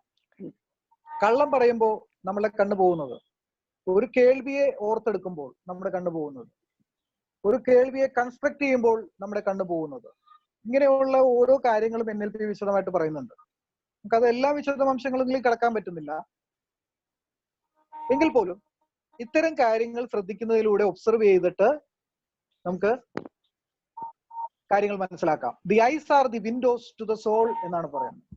ആത്മാവിലേക്കുള്ള കവാടമാണ് നമ്മുടെ കണ്ണുകൾ എന്ന് പറയുന്നത്. ഇനി അടുത്ത point, don't mention the blue tree. അതായത് ബ്ലൂ ട്രീ എന്ന് ഇവിടെ ഉദ്ദേശിക്കുന്ന വേറൊന്നുമല്ല. Choose your language carefully and make sure you use positive words to create positive images. Bad words ഉപയോഗിക്കാതിരിക്കുക എംപ്ലോയീസിനോട്, അല്ലെങ്കിൽ നമ്മുടെ കീഴ് ഉദ്യോഗസ്ഥനോട്. നമ്മളൊരു മുതലാളിയാണെങ്കിൽ ബാഡ് വേർഡ്സ് ഉപയോഗിച്ചാൽ ഒരിക്കലും നമുക്ക് ഒരു റെസ്പെക്ട് കിട്ടില്ല. ഒരു എംപ്ലോയി നമ്മളെ ഭയപ്പെട്ടിട്ടല്ല വർക്ക് ചെയ്യേണ്ടത്. അതേസമയം ഒരു റാപ്പോ നമ്മൾ ക്രിയേറ്റ് ചെയ്ത് വെച്ചിട്ടുണ്ടെങ്കിൽ നല്ലൊരു ഇമേജ് മുതലാളിയെ കുറിച്ചുണ്ടെങ്കിൽ അല്ലെങ്കിൽ MD യെ കുറിച്ചുണ്ടെങ്കിൽ കീഴിൽ വർക്ക് ചെയ്യുന്ന സബോർഡിനേറ്റ് നന്നായിട്ട് വർക്ക് ചെയ്യും. അതുകൊണ്ട് അവരോട് നല്ല വാക്കുകൾ ഉപയോഗിക്കുക, ചീത്ത വാക്കുകൾ ഒഴിവാക്കുക. അടുത്തത് ക്രിയേറ്റ് എ പോസിറ്റീവ് സ്റ്റേറ്റ്. വീട്ടിൽ ഭാര്യയായിട്ട് ഒച്ച വെച്ച് വരുന്ന ബോസ്, അതൊരിക്കലും നമ്മുടെ ഓഫീസ് ഒരു പടക്കളമാവുന്നതിന് കാരണമാവരുത്. നമ്മുടെ ഓഫീസ് എപ്പോഴും സ്വൈര്യമുണ്ടെങ്കിലേ നമുക്ക് വർക്ക് ചെയ്യാൻ പറ്റുള്ളൂ. തീ മനസ്സിലുള്ള ഒരുത്തിന് ആ തീ മറ്റുള്ളവരുടെ മനസ്സിലേക്ക് കോരിയിട്ട് കൊടുക്കാൻ സാധിക്കും. സെയിൽസിലാണ് ഞാനിത് കൂടുതൽ കണ്ടിട്ടുള്ളത്. സെയിൽസിൽ കൂടുതൽ ടാർഗറ്റ്, പറ്റാത്ത ടാർഗറ്റ് കൊടുത്തിട്ട് അത് അച്ചീവ് ചെയ്ത് അത് ചെയ്യാതിരുന്ന എംപ്ലോയീസിനെ വിളിച്ചിട്ട് തെറി വിളിക്കുക. Never do it. നമുക്ക് അവരെ റെസ്പോണ്ട് ചെയ്യാം, ഇങ്ങനെയാണ് ഇത് ഇത്തവണ നമ്മൾ ഉദ്ദേശിച്ച രീതിയിലായില്ലല്ലോ മിസ്റ്റർ ജിതേഷ്, നമുക്ക് അടുത്ത തവണ ഇതിന് മെച്ചമാക്കാൻ ഇനി എന്ത് ചെയ്യാം എന്നൊരു ചോദ്യമാണെങ്കിൽ അയാൾ പറയും, സാർ അടുത്ത തവണ നമുക്ക് കളം മാറി ഒന്ന് ചവിട്ടിയാലോ. അതേസമയം ഇയാളെ തെറി വിളിച്ചാലോ, അവിടെ കിടക്കട്ടെ, നമുക്ക് അടുത്ത കമ്പനി നോക്കാം എന്ന് പറയുന്നതാണ് ഇപ്പോഴത്തെ എംപ്ലോയീസ്. ശരിയല്ലേ? നമ്മിൽ പലരും ചെയ്യുന്ന അതാ, എംപ്ലോയീസ് എല്ലാവരും ചെയ്യുന്ന അതാ. ഈ employee mentality and their psychology is very important. Organizational behavior, OB, it's a specific subject for psychologists. ഓർഗനൈസേഷനിൽ എങ്ങനെ ആളുകൾ ബിഹേവ് ചെയ്യുന്നതെന്ന് നമ്മൾ പഠിക്കുക. OB, organisational behaviour. അത് പഠിച്ചിട്ടുള്ള നല്ലൊരു MBA കാരനൊക്കെ ആണെങ്കിൽ അത് നന്നായിട്ട് ഹാൻഡിൽ ചെയ്യും, ഉറപ്പാണ്. ഞാൻ ചെയ്തിട്ടുണ്ട്. ഓക്കെ, അപ്പൊ ക്രിയേറ്റ് എ പോസിറ്റീവ് സ്റ്റേറ്റ്. അത് കഴിഞ്ഞാൽ ഡിസ്കവർ യുവർ, അടുത്തത് ബി എ ഗ്രേറ്റ് മോട്ടിവേറ്റർ എന്നുള്ള പോയിന്റിന് കീഴിൽ വരുന്ന സബ് പോയിന്റ് ഞാൻ പറയാൻ പോവുകയാണ്. ബി എ ഗ്രേറ്റ് മോട്ടിവേറ്റർ എന്നുള്ള മെയിൻ പോയിന്റിന് താഴെയുള്ള sub points. B a great motivator. ആദ്യം ഒരു മോട്ടിവേറ്റർക്ക് വേണ്ടത് discover your own direction. Discover your direction. നിങ്ങളുടെ ഡയറക്ഷൻ എങ്ങോട്ടാണ്? നിങ്ങൾക്ക് തന്നെ അറിയില്ല എങ്ങോട്ടാ പോകണ്ടെങ്കിൽ പിന്നെ ആരാ നിങ്ങൾ മോട്ടിവേറ്റ് ചെയ്യാൻ? ഈ പഴമക്കാർ പറയുന്ന ഒരു വാചകമുണ്ട്, ഒഴുക്കിന് കുത്തിയ കഴുക്കോല് പോലെ എന്ന് പറയും. അതായത് ഒഴുക്കുള്ള ഒരു നദി, അതിലേക്ക് ഈ കഴുക്കോൽ എന്ന് പറയുന്നത് നമ്മൾ ഈ തള്ളിക്കൊണ്ട് പോകാനായിട്ട് വഞ്ചി, വലിയ വള്ളം തള്ളാൻ വേണ്ടിയിട്ട് ഉപയോഗിക്കുന്ന വലിയ കഴുക്കോലുണ്ടല്ലോ. ആ കഴുക്കോലം കിട്ടാതെ അത് പൊങ്ങിക്കിടക്കും വെള്ളത്തിൽ. ഒഴുക്ക് എങ്ങോട്ടാണോ അങ്ങോട്ട് പോകും. ഇതാവും കമ്പനിയുടെ അവസ്ഥ. നമുക്ക് ഒഴുക്കിനെതിരെയാണ് നീന്തണമെങ്കിൽ നമ്മൾ സ്ട്രാറ്റജീസ് ഫോം ചെയ്യേണ്ടി വരും. അപ്പൊ എന്താണ്, നമുക്ക് correct direction, this is our direction, this is our aim, this is our goal എന്ന് സെറ്റ് ചെയ്യാൻ കഴിവുള്ള ഒരാൾക്ക് തീർച്ചയായിട്ടും മുന്നോട്ട് പോകാൻ സാധിക്കും. അങ്ങനെയായിരിക്കണം ഒരു ബിസിനസ്. അടുത്ത point, know the reason why. എന്തുകൊണ്ട്? Know the reason why. ഞാൻ നേരത്തെ പറഞ്ഞൊരു കാര്യം കൂടിയാണ്. Listen to different people in your office who talks of possibilities and who is driven by necessities. Employees are two types. Please write it down. Employees are two types. രണ്ടു പേരുണ്ട്. Employees who talks about possibilities, സാധ്യതകളെ കുറിച്ച് സംസാരിക്കുന്നവര്. Employees who are driven by necessities, ആവശ്യകതകൾക്ക് വേണ്ടി പ്രവർത്തിക്കുന്നവർ. അപ്പൊ ആവശ്യകത ലാക്കാക്കി പ്രവർത്തിക്കുന്നവര്, അതുപോലെ തന്നെ possibility, സാധ്യതയെക്കുറിച്ച്. അപ്പൊ നമ്മൾക്ക് ഒരു മീറ്റിംഗ് ഒക്കെ നടത്തുമ്പോഴാണ് ഈ ഒരു പോയിന്റിന്റെ വാലിഡിറ്റി വരുന്നത് കേട്ടോ. വളരെ വാല്യുബിൾ ആണ്. No the reason why the company fails. Ask the people why it happened. എന്തുകൊണ്ട് സംഭവിച്ചു? ഇത് നമ്മളൊരു ഗ്രൂപ്പിന് ഇട്ട് കൊടുത്താൽ പലരും പല അഭിപ്രായമായിരിക്കും പറയും. ആ രണ്ട് ടൈപ്പ് ആൾക്കാരുടെ കാര്യമാണ് ഞാനിപ്പോ പറഞ്ഞത്. ചിലർ പറയും, സാർ ഇങ്ങനെ ചെയ്തിരുന്ന ഇങ്ങനെ ഒരു പോസിബിലിറ്റി ഉണ്ടായിരുന്നു, നമ്മളത് ചെയ്തില്ല. വേറെ ആള് പറയും, ഇത് അബ്സല്യൂട്ട് നെസസിറ്റി ആണ്, അങ്ങനെ ചെയ്യാനേ പാടുള്ളൂ, എങ്കിൽ വിജയിച്ചിരിക്കും എന്ന് പറയുന്നവരും. ഈ രണ്ട് ടൈപ്പ് ആൾക്കാരെ നമ്മള് ഒബ്സർവ് ചെയ്യുക, അവരോട് സംസാരിക്കുക. വൈ വി ഫെയിൽ, എന്തുകൊണ്ട് നമ്മൾ പരാജയപ്പെട്ടു. ഇങ്ങനെ നമ്മൾ മുന്നോട്ട് പോകുമ്പോൾ ഒരു ബിസിനസിനെ നല്ല രീതിയിൽ നമുക്ക് മുന്നോട്ട് കൊണ്ടുപോകാൻ സാധിക്കും. ഓക്കെ, അടുത്ത പോയിന്റിലേക്ക് നമുക്ക് കിടക്കാം. B convincing. പല ബിസിനസ്മാനും ഇല്ലാത്ത ഒരു കഴിവാണ്. ഒരു നെഗോസിയേഷനൊക്കെ പോയാൽ, അതല്ലെങ്കിൽ ഒരു സെയിൽസിനൊക്കെ പോയി കഴിഞ്ഞാൽ, അതായത് നമ്മുടെ സബോർഡിനേറ്റ്സ് എല്ലാവരും പരാജയപ്പെട്ട ഒരു ഭാഗത്ത് ചിലപ്പോൾ ഡയറക്റ്റ് ഇത് നടത്തുന്ന ഉടമസ്ഥൻ തന്നെ പോകേണ്ട അവസ്ഥ വരുന്നത് പലപ്പോഴും ഞാൻ കണ്ടിട്ടുണ്ട്. അങ്ങനെയുള്ള സമയത്ത് ഈ ഉടമസ്ഥൻ നേരിട്ട് ചെന്ന് കഴിഞ്ഞാൽ അവർക്ക് ഒരു കൺവിൻസിങ് കപ്പാസിറ്റി, ഒരു കൺവിൻസിങ് പവർ ഉണ്ടായിരിക്കണം. ഒരു ബിസിനസ്മാന് ആവശ്യം വേണ്ട ഘടകങ്ങളിൽ ഒന്നാണ് കൺവിൻസിങ് കപ്പാസിറ്റി. NLP-യിൽ അതിന് ഒരുപാട് ടെക്നിക്സ് ഉണ്ട് കേട്ടോ. നമ്മൾ ഈ ടെക്നിക്സ് പറയുന്നില്ല, പോയിന്റ്സ് പറയും, കാരണം നമുക്ക് സമയം പരിധി കുറവാണ്. അതുകൊണ്ട്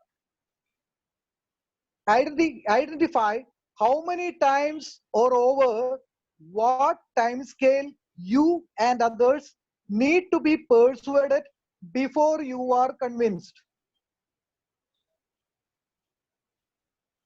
എത്ര തവണ നമ്മൾക്ക് ഇതിനു വേണ്ടി പരിശ്രമിക്കേണ്ടി വരും ഒരാളെ കൺവിൻസ് ചെയ്യാൻ എന്ന് നമ്മൾ മനസ്സിലാക്കിയിരിക്കണം. The key to successful leadership today is influence, not authority.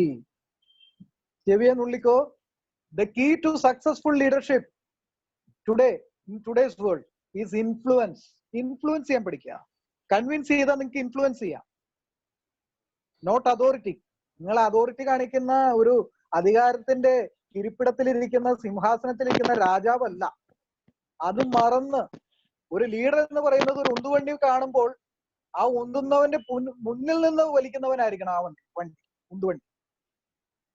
അല്ലെങ്കിൽ അവനെ ബാക്കിൽ നിന്ന് ഉന്തിക്കൊടുത്ത് അവനെ സഹായിക്കുന്നവനായിരിക്കണം ഇതിന്റെ MD അല്ലെങ്കിൽ ഇതിന്റെ ഉടമസ്ഥൻ. അപ്പോൾ നമുക്ക് ഇൻഫ്ലുവൻസ് ചെയ്യാൻ കഴിയണം. കൺവിൻസ് ചെയ്യാൻ കഴിയുന്ന ഒരാൾക്ക് മാത്രമേ ഇൻഫ്ലുവൻസ് ചെയ്യാൻ പറ്റുള്ളൂ. ഒരു നല്ല ഐഡിയ ഉണ്ട്, an idea can change your life like anything എന്ന് പറയും. പക്ഷെ ആ ഐഡിയ പറഞ്ഞു ഫലിപ്പിക്കാനോ കൺവിൻസ് ചെയ്യാനോ ആ ബിസിനസിന്റെ ഐഡിയ നിങ്ങൾക്ക് ഒരാൾക്ക് സാധിക്കുന്നില്ല എങ്കിൽ നിങ്ങൾ വലിയൊരു പരാജയമായി മാറും. So try to convince others. ഇനി റിവാർഡ് ഇൻട്രസ്റ്റ്. ഇൻട്രസ്റ്റുകളെ റിവാർഡ് ചെയ്യുക. All successful people are big dreamers. എല്ലാവരും വലിയ സ്വപ്നം കണ്ടിരുന്നവരായിരുന്നു സക്സസ്ഫുൾ ആയിട്ടുള്ള ആൾക്കാർ. They imagine what their future could be, ideal in every respect, and then they work every day towards their distant vision. അവർക്ക് എപ്പോഴും ഒരു വിഷൻ ഉണ്ടാവും. ആ വിഷന് വേണ്ടിയിട്ട് വലിയ ഒരു ഗോൾ സെറ്റ് ചെയ്ത്, വലിയ ഒരു സ്വപ്നം സെറ്റ് ചെയ്തുകൊണ്ടാണ് അവർ മുന്നോട്ട് പോകുന്നത്. സക്സസ്ഫുൾ ആയിട്ടുള്ള ആൾക്കാർക്ക് വേണ്ട ആവശ്യം വേണ്ട ഒരു ഘടകം. If you are a team member who needs time to reflect your taking action before taking action, give them space to stay motivated. നമ്മുടെ കീഴിലുള്ള ഒരാള് കൂടുതൽ സമയമെടുത്ത് നല്ല ഔട്ട്പുട്ട് തരുന്ന ഒരാളായിരിക്കും. അയാളെ നിരാശപ്പെടുത്തരുത്, അയാളെ തെറി വിളിക്കരുത്, ബാഡ് വേർഡ്സ് പറയരുത്. നമ്മളൊരു ടീം മെമ്പർ ഉണ്ട് നമ്മുടെ ഗ്രൂപ്പിൽ എന്ന് വെക്കുക. ആ ടീം മെമ്പർ ആക്ഷൻ എടുക്കാൻ ഇച്ചിരി വൈകുന്ന ആളാണ്, ഇച്ചിരി സമയമൊക്കെ എടുക്കും. പക്ഷെ റിസൾട്ട് ഇസ് ട്രെമൻഡസ് എന്ന് നമ്മൾ മനസ്സിലാക്കിയാൽ അയാളെ നമ്മൾ മാക്സിമം ഇൻഫ്ലുവൻസ് ചെയ്യുക, അവർക്കൊരു റിവാർഡ് കൊടുക്കുക. അപ്പോൾ തീർച്ചയായിട്ടും അയാള് കൂടുതൽ ഔട്ട്പുട്ടിന് വേണ്ടിയിട്ട് ശ്രമിക്കും. ഓക്കെ, അടുത്ത point.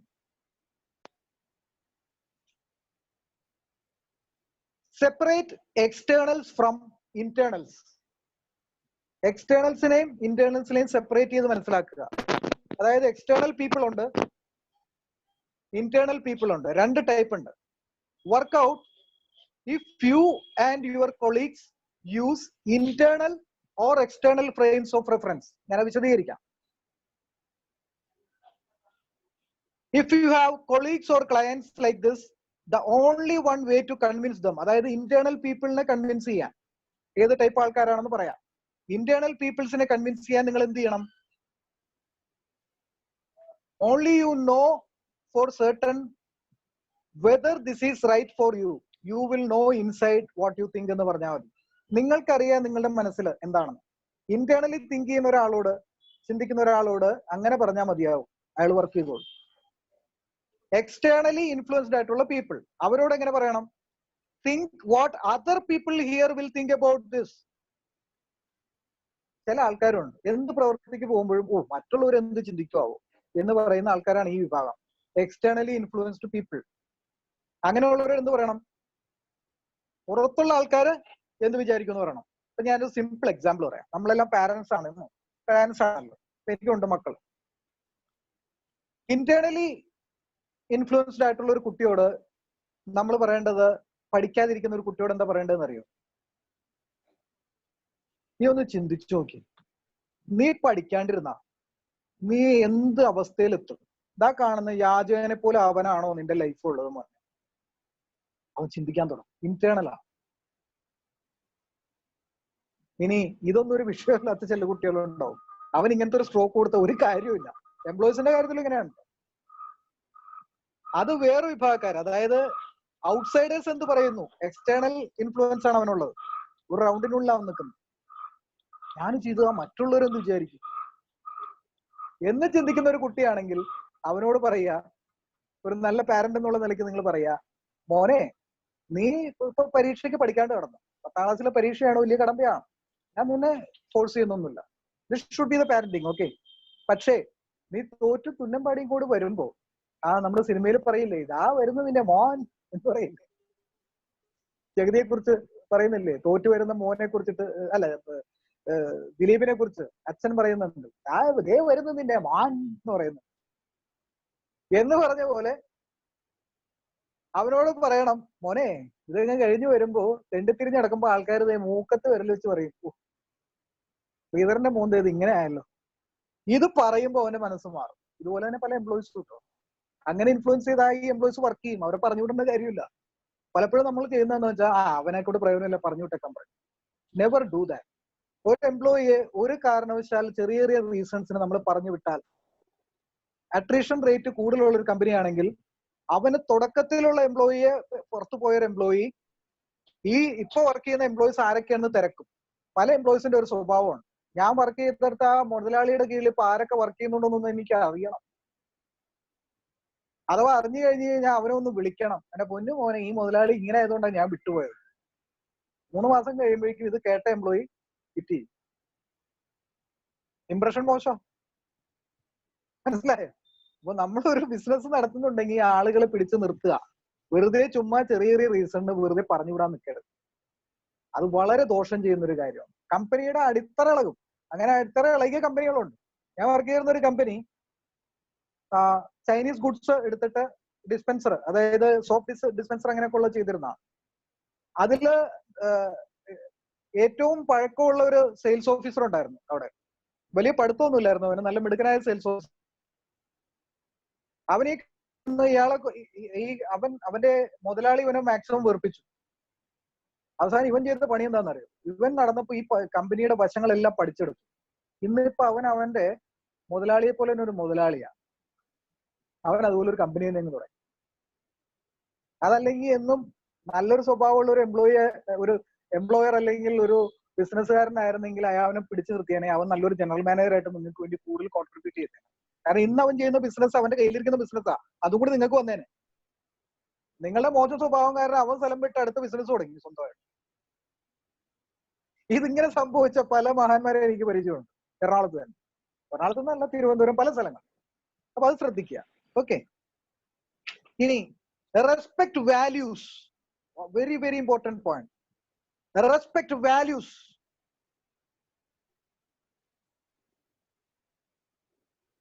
Dig deeply and find out why different values are important to motivate at the deep level. കുറച്ച് ആഴത്തിൽ ചിന്തിക്കുമ്പോൾ നമുക്ക് മനസ്സിലാവും ഡിഫറെന്റ് ആയിട്ടുള്ള വാല്യൂസ് എന്തുകൊണ്ട് ഇമ്പോർട്ടന്റ് ആണ് എന്ന് ഒരു കമ്പനിയെ സംബന്ധിച്ചിടത്തോളം, അല്ലെങ്കിൽ ഒരു സംരംഭകൻ, എന്റർപ്രനർ. ഓക്കെ, അവരെ സംബന്ധിച്ചിടത്തോളം ഏത് വാല്യൂസ് ആണ്? ഓരോ വാല്യൂസ് ഉണ്ട്. Respect the values, respect your employees, reward your employees. ഒരു അച്ചീവ്മെന്റ് നേടിയാൽ അവന് വേണ്ടും വിധം ഒരു ചെറിയൊരു കഷ്ണം കടലാസ് പ്രിന്റ് ചെയ്ത് കൊടുത്താൽ മതി. ബെസ്റ്റ് സെയിൽസ്മാൻ, ഒരു ട്രോഫി, ദാറ്റ്സ് ഇനഫ്. അതൊരു മോട്ടിവേഷൻ ഫാക്ടറാണ് അവന് മുന്നോട്ട് പോകാൻ. Respect their values. പല കമ്പനികളും PF ഒന്നും കൊടുക്കില്ല. PF കൊടുക്കുന്ന കമ്പനിയിൽ നോക്കൂ, അവിടെ നിൽക്കുന്ന ആളുകൾ അവിടെ തന്നെ നിൽക്കാൻ നോക്കും. ഇതൊന്നും കൊടുക്കാതെ പിടിച്ചു വെച്ചുകൊണ്ടിരിക്കുന്ന ആളുകൾ എനിക്കറിയാം. എന്ത് നേട്ടമുള്ളത്? ഒന്നും നേടാനില്ല. PF ഒക്കെ കൊടുക്കേണ്ടത് നല്ല കടമയാണ് ഒരു കമ്പനിയുടെ, നല്ല കമ്പനിയുടെ ലക്ഷണമാണ്.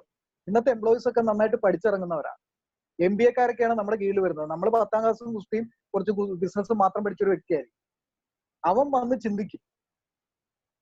കമ്പനിയിൽ 3 മാസം വർക്ക് ചെയ്യും. അവന്റെ പ്രൊബോഷണറി പീരീഡ് 3 മാസമാണെങ്കിൽ അത് കഴിയുമ്പോൾ അവൻ കിട്ടി. അവൻ മനസ്സിലാക്കി എംപ്ലോയറെ, PF ഇല്ലാത്ത കമ്പനി, ഞങ്ങളെ ചൂഷണം ചെയ്തുകൊണ്ടിരിക്കുന്ന കമ്പനി, ഞങ്ങളെ പ്രോത്സാഹിപ്പിക്കാത്ത കമ്പനി, ഞങ്ങൾക്കൊരു ട്രെയിനിങ് പോലും തരാത്ത കമ്പനി. ട്രെയിനിങ് കൊടുത്ത ചെലവായിട്ടാണ് പലരും കാണുന്നത്. നല്ലൊരു ട്രെയിനിങ് കൊടുത്തു നോക്കിയാൽ നിങ്ങൾ സെയിൽസിലുള്ള ആൾക്കാരാണ്, ഒരു പുഷ്പം പോലെ പണിയെടുക്കുന്നതാണ്. നല്ല ട്രെയിനേഴ്സ് കൊടുക്കുന്ന സെയിൽസ് ആണെങ്കിൽ കേട്ടോ, സെയിൽസ് ട്രെയിനിങ്. NLP-യുടെ ഒക്കെ സെയിൽസ് ട്രെയിനിങ് വളരെ വാല്യൂബിൾ ആണ്.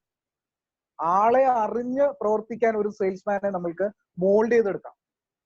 ഒരു 20 മുതൽ 25 വയസ്സ് വരെയൊക്കെയുള്ള പിള്ളേരെ നമ്മൾ എംപ്ലോയീസ് ആയിട്ട് എടുത്താലുണ്ടല്ലോ, അവരുടെ ബ്രെയിനിനെ മോൾഡ് ചെയ്തിട്ട് നമുക്ക് നമ്മളുടെ ഇഷ്ടത്തിന് പ്രവർത്തിക്കാൻ സാധിക്കും. ഓക്കെ, അധികം പറയുന്നില്ല. ഇനി അടുത്ത മെയിൻ പോയിന്റിലേക്ക് കിടക്കുകയാണ്, ബൂസ്റ്റ് യുവർ പെർഫോമൻസ്. നിങ്ങളുടെ പെർഫോമൻസിനെ ബൂസ്റ്റ് ചെയ്യാൻ നിങ്ങൾ എന്തൊക്കെ ചെയ്യാം? ആദ്യം എന്താണെന്നറിയോ? Believe in your self and other people. First point, സ്വന്തം വിശ്വാസം ഉണ്ടാവണം ആദ്യം. പിന്നെ നമ്മുടെ കൂടെ വർക്ക് ചെയ്യുന്നവരെ വിശ്വസിക്കണം. അല്ലാതെ എപ്പോഴും സംശയത്തിന്റെ മുന്നിൽ നിൽക്കുന്ന ഒരു എംപ്ലോയറെ ഞാൻ കണ്ടിട്ടുണ്ട്. അയാൾ ഒരു ടൂറിന് പോയാൽ എംപ്ലോയീസിനെ വാച്ച് ചെയ്തുകൊണ്ടിരിക്കുകയാണ്. ടൂർ എൻജോയ് ചെയ്യില്ല. ഭാര്യയും മക്കളുമായിട്ട് കാശ്മീരിൽ ടൂർ പോയേക്കാണ് ഞാൻ പറയുന്ന കഥാപാത്രം. അയാള് റിമോട്ട് ക്യാമറ വെച്ചിട്ട് വീക്ഷിക്കുകയാണ് ഏതൊക്കെ എംപ്ലോയി എന്നെ കുറ്റം പറയുന്നുണ്ട്, ഏതൊക്കെ എംപ്ലോയി പണിയെടുക്കാതിരിക്കുന്നുണ്ട്. ഈ നെഗറ്റിവിറ്റി മാത്രം നോക്കിയിരിക്കുന്ന ഒരു എംപ്ലോയറെ എനിക്കറിയാം. ആ സ്ഥാപനത്തിന്റെ MD ആണ്. ഒരു ടൂറ് പോയാൽ പോലും അയാൾ ഭാര്യയും മക്കളുടെ കൂടെ എൻജോയ് ചെയ്യില്ല. അയാൾക്ക് ടെൻഷനാ. എന്നാൽ താഴെയുള്ള ഉദ്യോഗസ്ഥനെ ഏൽപ്പിച്ചിട്ടാണ് പോയേക്കുന്നത്, അവൻ നടത്തിക്കോളും എന്നുള്ള വിശ്വാസമില്ല അയാൾക്ക്. ഇയാൾക്ക് കിടന്നാൽ ഉറക്കം വരുമോ ഒരു ടൂർ പോയാൽ? Why should we do that? മണ്ടത്തരമാണ്. എപ്പോഴും ഏതിനും സംശയാൽപതമായിട്ടുള്ള ആൾക്കാരാണ് അങ്ങനെ, സംശയാലുക്കളായിട്ടുള്ള ആൾക്കാർ. ഭാര്യയുടെ കിറപ്പറയിൽ പോലും ചിലപ്പോ അവർ ക്യാമറ കൊണ്ടുവയ്ക്കും. Never do it. എംപ്ലോയീസിനെ ക്യാമറയിലൂടെ എക്സ്പ്ലോയിറ്റ് ചെയ്യുന്ന ഒരാളെ ഞാൻ നേരിട്ട് കണ്ടു. ഒരു സ്ത്രീ എന്നോട് പറഞ്ഞു, അവരറിയാതെ ഒളി ക്യാമറ വെച്ചേക്കുന്നു. എന്നിട്ട് അയാളെ കുറിച്ച് എന്തോ നെഗറ്റീവായിട്ട് 2 എംപ്ലോയീസ് തമ്മിൽ പറഞ്ഞ് വിളിച്ചിട്ട് തെറി വിളിക്കുക, പറഞ്ഞു വിടുക. ഈ കമ്പനിയിൽ തുടർക്കഥയാണത്. ഇന്നു വരെ അവിടെ ഒരാളും സ്ഥിരമായിട്ട് 6 മാസത്തിനുള്ളിൽ വർക്ക് ചെയ്തിട്ടില്ല. അപ്പൊ അങ്ങനെ ആവരുത് നമ്മുടെ business. Believe in your self and other people. എന്നിട്ട് വേണം ചെയ്യാൻ. അപ്പൊ നമ്മൾ സെലക്ഷൻ എടുക്കുന്ന നല്ല ആൾക്കാരെ എടുത്താൽ മതി. Believe and act as if it were impossible to fail. നമ്മുടെ ബിലീഫ് എങ്ങനെയായിരിക്കണം? ഇമ്പോസിബിൾ ടു ഫെയിൽ എന്നായിരിക്കണം. ഞാൻ ചെറിയ കഥ പറയാം. ഇംഗ്ലീഷിൽ ബിലീഫ് എന്നും ഫെയ്ത്ത് എന്നും പറഞ്ഞ് 2 വേർഡ് ഉണ്ട്. Belief and faith. ഒരു രാജ്യത്ത് മഴ പെയ്യുന്നില്ല, ഒരു പ്രത്യേക പ്രദേശം എന്ന് വിചാരിക്കുക. അപ്പൊ അവിടുത്തെ പാസ്റ്റർ ഭയങ്കര പവറുള്ള ഒരു മനുഷ്യനാണ്. ആ പാസ്റ്റർ പറയാണ്, ആ രാജ്യത്തെ ആ ഒരു ഭാഗത്തെ ജനങ്ങളോട് പറയാണ്, 7 ദിവസം ഉപവാസം ഇരുന്ന് പ്രാർത്ഥിച്ച്, ഈ ഞായറാഴ്ചയാണ് പറയുന്നത് കേട്ടോ, അടുത്ത ഞായറാഴ്ച നമ്മൾ പ്രാർത്ഥിച്ച് സ്തുതിക്കുമ്പോൾ മഴ പെയ്തിരിക്കുമെന്ന് എനിക്ക് വാഗ്ദത്തം ദൈവത്തിൽ നിന്ന് ലഭിച്ചിരിക്കുന്നു. അപ്പൊ ഇത് പല ആളുകൾ കേൾക്കുന്നുണ്ട്. ഒരു 7 വയസ്സുള്ള ബാലനും ഇത് കേൾക്കുന്നുണ്ട് കേട്ടോ. അമ്മയുടെ കൈ തൂങ്ങി നിൽക്കുകയാണ്. 7 ദിവസം കഴിഞ്ഞു. 7ാം ദിവസം പ്രാർത്ഥനയും സ്തുതിപ്പൊക്കെ തുടങ്ങി. അപ്പൊ അന്ന് പാസ്റ്റർ ഒരു ഐഡിയ ഇട്ടു. ഇന്ന് നമ്മൾ ഹാളിൽ നിന്നല്ല പ്രാർത്ഥിക്കുന്ന, പുറത്തു നിന്നാ. കരങ്ങൾ ഉയർത്തി പ്രാർത്ഥിക്കൂ എന്ന് പറഞ്ഞ് എല്ലാവരും സ്തുതിച്ച് പ്രാർത്ഥിക്കാൻ തുടങ്ങി. പ്രാർത്ഥന തുടങ്ങി ഒരു 15-20 മിനിറ്റ് കഴിഞ്ഞപ്പോൾ മഴ വീഴാൻ തുടങ്ങി. അപ്പോ സൈഡിലേക്ക് ആളുകളൊക്കെ ഓടി കയറി പാരിഷ് ഹോളിലും പള്ളിയുടെ ഉള്ളിലേക്കൊക്കെ കയറിപ്പോയി. പക്ഷേ പാസ്റ്റർ നോക്കുമ്പോ ഒരു 7 വയസ്സുള്ള ബാലൻ ഒരു കൊടയും പിടിച്ചിട്ട് നിൽക്കുകയാണ്. 7 വയസ്സുള്ള ഒരു പിഞ്ചു പയ്യൻ ഒരു കൊട പിടിച്ചിട്ട് നിൽക്കുക. പാസ്റ്റർ പറയാണ്, ഇവന്റെ വിശ്വാസം കൊണ്ടാണ് മഴ പെയ്തത്. ഇത് വിശ്വാസമല്ല സുഹൃത്തുക്കളെ, ഇതിനാണ് അടിയുറച്ച വിശ്വാസം, അഥവാ ബിലീഫ് അല്ല, ഫെയ്ത്ത്.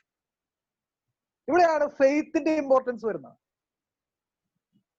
ദൃഢമായ വിശ്വാസം അതുണ്ടെങ്കിൽ മാത്രമേ നിങ്ങൾക്ക് വിശ്വസിക്കാനും അത് സാധിക്കാനും കഴിയുകയുള്ളൂ.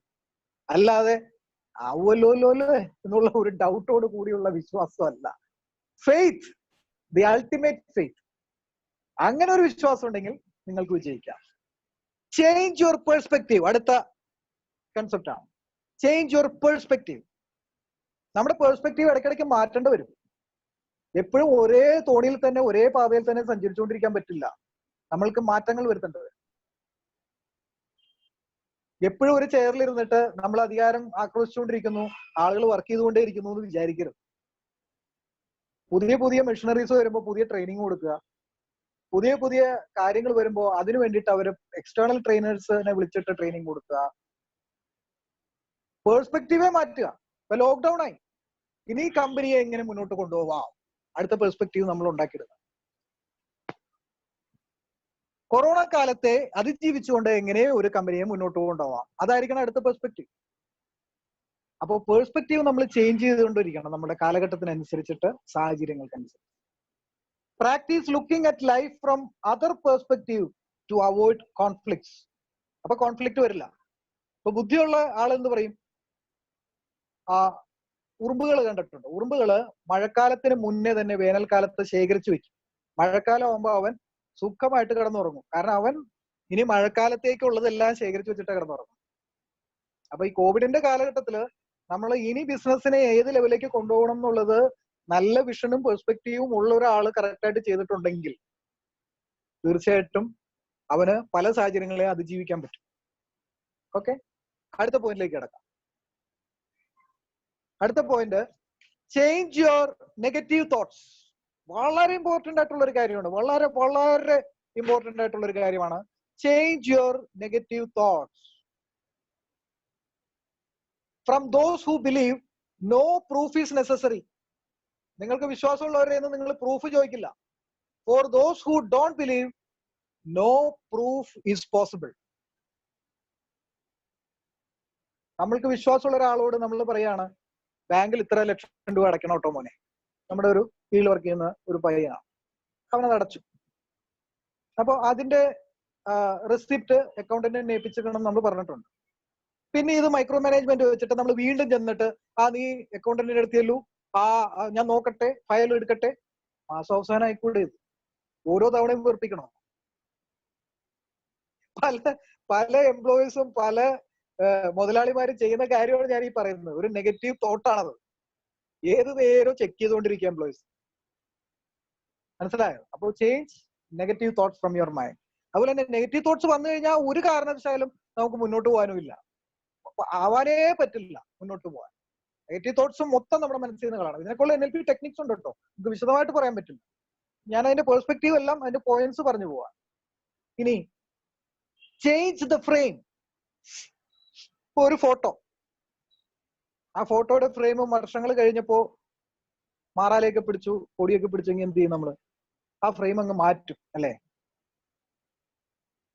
If I have the belief that I can do it, I shall surely acquire the capacity to do it, even if I may not have it at the beginning.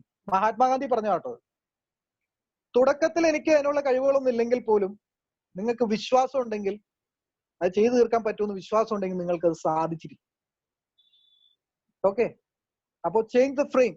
നമ്മുടെ തോട്ട് ഫ്രെയിം ആണ് ഞാൻ ഈ പറയുന്നത്, മനസ്സിലുള്ള frame. NLPയിൽ frame ഉണ്ട്. Negative ഫ്രെയിമിനെ left സൈഡിലേക്ക് മാറ്റി വെച്ചിട്ട് പോസിറ്റീവ് ഫ്രെയിമിനെ കൊണ്ടുവന്ന് മനസ്സിൽ സൂം ചെയ്ത് വീക്ഷിച്ചിട്ട് അതിനെ വലിയൊരു പിക്ചർ ആയിട്ട് കൊണ്ടുവന്നിട്ട് അതിന് ചുറ്റും ഒരു വൈറ്റ് ഫ്രെയിം ക്രിയേറ്റ് ചെയ്യാം. പ്രീവിയസ് ഫ്രെയിം ബ്ലാക്ക് ആണെങ്കിൽ പുതിയ ഫ്രെയിമിന് നമുക്ക് വൈറ്റ് കളർ കൊടുക്കാം. അങ്ങനെയൊക്കെയുള്ള വിഷ്വലൈസേഷൻ ടെക്നിക്സ് ഉണ്ട്. അതുകൊണ്ടാണ് ഈ ചേഞ്ച് ദ ഫ്രെയിം എന്നുള്ള വേർഡ് NLP പെർസ്പെക്റ്റീവിലാണ് പറയുന്നത്. ഓക്കെ, അപ്പോ meaning depends on context. So if you don't like the meaning of something, reframe it. അതും വേറൊരു ടെക്നിക്കാണ്. ഒരു കാര്യത്തിന്റെ മീനിങ് നിങ്ങൾക്ക് ഇഷ്ടപ്പെട്ടില്ലെങ്കിൽ അതിനെ റീഫ്രെയിം ചെയ്യുക, അതാണ് ഏറ്റവും നല്ലത്. ഇപ്പോ എംപ്ലോയിയും എംപ്ലോയറും തമ്മിലുള്ള തർക്കം വരുമ്പോൾ പലപ്പോഴും സംഭവിക്കുന്നത് എന്താണെന്ന് അറിയോ? 6 എന്ന് എഴുതിയിട്ട് എംപ്ലോയർ പറയും, അല്ലെങ്കിൽ മുതലാളി പറയും, മോനെ ഇത് 6. അപ്പുറത്തെ മേശയ്ക്ക് അപ്പുറം ഇരിക്കുന്ന എംപ്ലോയി എന്ത് പറയും? അവൻ പറയും, സാറേ അല്ല, ഇത് 9. ഇത് രണ്ടുപേരും രണ്ട് ശരികൾ തമ്മിലുള്ള മത്സരമാണ് ഇവിടെ നടക്കുന്നത്. മനസ്സിലായോ? എംപ്ലോയറുടെ സൈഡിൽ നിൽക്കുമ്പോൾ 6 ആണ്, എംപ്ലോയിയുടെ സൈഡിൽ നിൽക്കുമ്പോൾ അത് 9 മാറും. അപ്പൊ നമ്മൾ എന്ത് ചെയ്യണം? Change the frame. Step in to the shoes of the employee or the employer. അവിടെ എന്താണ് ആവശ്യം എന്നുള്ള അവിടെ ചിന്തിക്കണം. അവിടെ മാറ്റം വരുത്തേണ്ട എംപ്ലോയി ആണെങ്കിൽ എംപ്ലോയിയെ മാറ്റം വരുത്തണം, എംപ്ലോയർ ആണെങ്കിൽ എംപ്ലോയറെ മാറ്റം വരുത്തണം. ഓക്കെ, നല്ലൊരു ടെക്നിക്കാണ് ഈ റിഫ്രെയിമിംഗ് ടെക്നിക്ക് എന്ന് പറയുന്നത്. NLP വലിയ ടെക്നിക്കാണ്. വിശദമായിട്ട് ഒരു അരമണിക്കൂറൊക്കെ എടുക്കേണ്ട കാര്യമാണ്, അതിലേക്ക് കടക്കാൻ പറ്റും. പോയിന്റ്സ്. ഇനി ആങ്കർ പോസിറ്റീവ് ഫീലിങ്സ്. ആങ്കർ ചെയ്യുക, നങ്കൂരമിടുക. പോസിറ്റീവ് ആയിട്ടുള്ള ഫീലിങ്സ് കൊണ്ട് നങ്കൂരമിടുക. അതവിടെ ഉറച്ചു നിൽക്കട്ടെ. നിങ്ങളുടെ കപ്പൽ മുങ്ങത്തില്ല, അനങ്ങത്തില്ല. അതവിടെ ഉറച്ചു നിൽക്കുക നങ്കൂരം. മനസ്സിലായോ? ഈ നങ്കൂരം ഇടുന്നത് കറക്റ്റ് ആവണം. പോസിറ്റീവ് ഫീലിങ്സ് കൊണ്ടായിരിക്കണം, നെഗറ്റീവ് ഫീലിങ്സ് കൊണ്ടല്ല. ഈ ആങ്കറിങ്ങിനൊക്കെ ഒരു ടെക്നിക്ക് ഉണ്ട്. ആങ്കറിംഗ് എന്ന് പറയുന്നത് NLP ഒരു ഇമ്പോർട്ടന്റ് ടെക്നിക്കാണ്. നമുക്ക് പല ട്രിഗേഴ്സ് ഉപയോഗിച്ചിട്ട് ആങ്കർ ചെയ്യാം. ഇപ്പോൾ ചൂണ്ടുവിരലും അതുപോലെ തന്നെ തമ്പും ചേർത്ത് പിടിച്ചിട്ട് നമുക്കൊരു ആങ്കറിംഗ് മെത്തേഡ് ചെയ്യാം. അങ്ങനെ പല രീതിയിലുള്ള ആങ്കറിംഗ് മെത്തേഡ്സ് ഉണ്ട്, ട്രിഗറിംഗ് മെത്തേഡ്സ് ഉണ്ട്, സ്വിഷ് രീതിയുണ്ട്, ദുശീലങ്ങൾ മാറ്റാനായിട്ടുള്ള. അങ്ങനെയൊക്കെ ഇത് ഫുള്ള് നമുക്ക് ഇതിലേക്ക് കിടക്കാൻ പറ്റില്ല. അപ്പോ anchors are a way of creating a good feeling whenever you need to feel positive or energised. അപ്പോ ഒരു ആങ്കറിംഗ് മെത്തേഡ് NLP പഠിച്ച ഒരാൾ സ്വീകരിച്ചാൽ അയാൾ എത്ര നെഗറ്റീവ് ആയിട്ട് നിൽക്കുകയാണെങ്കിലും ഞാൻ പിടിക്കുന്ന NLP ആങ്കർ ഇതാണ്. അതായത് for example 3 times press the thumb and index finger like this. Close your eyes, take deep breath. 3 times pressing this. I am positive. മനസ്സ് അത്ര മണ്ടനാ, സബ് കോൺഷ്യസ് മൈൻഡ് അത്ര മണ്ടനാ. പ്രാർത്ഥിക്കുമ്പോണ്ടല്ലോ സുഹൃത്തുക്കളെ, ഞാൻ പെട്ടെന്ന് മനസ്സിൽ വന്നൊരു കാര്യം പറയാം. ഒരു സ്ത്രീ ഡെയിലി പ്രാർത്ഥിക്കും. മോൻ മെഡിക്കൽ റെപ്രസെന്റേറ്റീവ് ആണ്. അപ്പോ ബൈക്ക് എടുത്തിട്ട് പോവല്ലേ, ഡെയിലി ഇങ്ങനെ പോകുമ്പോ അമ്മയ്ക്ക് ഭയങ്കര പേടിയാ. അമ്മ പ്രാർത്ഥിക്കുന്നത് എന്താണെന്നറിയോ? ശ്രദ്ധിച്ചു കേൾക്കുക. എന്റെ മകനെ ആപത്തൊന്നും വരാതെ കാത്തുകൊള്ളണേ ദൈവമേ എന്നാണ്. കേട്ടല്ലോ? എന്റെ മകനെ ആപത്തൊന്നും കൂടാതെ കാത്തുകൊള്ളണമേ ദൈവമേ. ഒരു ദിവസം ഈ കുട്ടി അപകടത്തിൽപ്പെടുന്നു, കാലൊടിഞ്ഞു, രക്ഷപ്പെട്ടു. എന്തുകൊണ്ട്? സബ് കോൺഷ്യസ് മൈൻഡ് നമ്മുടെ പ്രാർത്ഥന നോ എന്ന് പറയുന്നത് അതൊന്നും അവനൊന്നും കേൾക്കില്ല. അവൻ പറയുന്നത് ആപത്ത് ആപത്ത് ആപത്ത്. ദൈവമേ എനിക്ക് ആപത്തൊന്നും വരുത്തല്ലേ എന്നല്ല പ്രാർത്ഥിക്കുന്നത്. ദൈവമേ എന്നെ സുരക്ഷിതനായിട്ടിരിക്കുന്നതിന്, അങ്ങനെ അനുഗ്രഹം തന്നതിന് നന്ദി എന്ന് പറഞ്ഞാൽ അത് ധാരാളമായി. അതിന് 1 മണിക്കൂറൊന്നും പ്രാർത്ഥിക്കേണ്ട കാര്യമില്ല. ഇതിനാണ് അഫർമേഷൻ എന്ന് പറയുന്നത്. സബ് കോൺഷ്യസ് മൈൻഡ് അങ്ങനെയാണ്. അവൻ എന്ത് പറയുന്നു അത് അതേപോലെ തന്നെ കേൾക്കുള്ളൂ. വരുത്തല്ലേ എന്നൊന്നും പറഞ്ഞിട്ട് കാര്യമില്ല, അത് വരും. കാരണം നമ്മുടെ മനസ്സ് അട്രാക്ട് ചെയ്യുന്നത് അപകടമാണ്. അപ്പൊ എന്തായി? അപകടം ഉണ്ടായി. അപകടം വരുത്തല്ലേ എന്ന് പറഞ്ഞുകൊണ്ട് ആ പ്രാർത്ഥനയും കേട്ടു. എന്താണ്? കാലൊടിഞ്ഞു, 3 മാസം വീട്ടിലിരുന്നു, രക്ഷപ്പെട്ടിട്ടോ. ഇതാണ് പലപ്പോഴും നമ്മുടെ പ്രാർത്ഥനയ്ക്കുള്ള അബദ്ധങ്ങൾ. ഇതൊക്കെ NLP കൃത്യമായിട്ട് പറയുന്നുണ്ട്, അഫർമേഷൻസ് ഒക്കെ. ഇനി ചേഞ്ച് യുവർ ലാംഗ്വേജ്. അടുത്ത പോയിന്റ്, ചേഞ്ച് യുവർ ലാംഗ്വേജ്. നിങ്ങളുടെ ഭാഷയെ നിങ്ങൾ മാറ്റുക. നല്ലൊരു ബിസിനസ്മാൻ ആവണം, നല്ലൊരു എംപ്ലോയർ ആവണമെങ്കിൽ ചേഞ്ച് യുവർ ലാംഗ്വേജ്. നിങ്ങളുടെ ഭാഷയെ തന്നെ നിങ്ങൾ മാറ്റണം.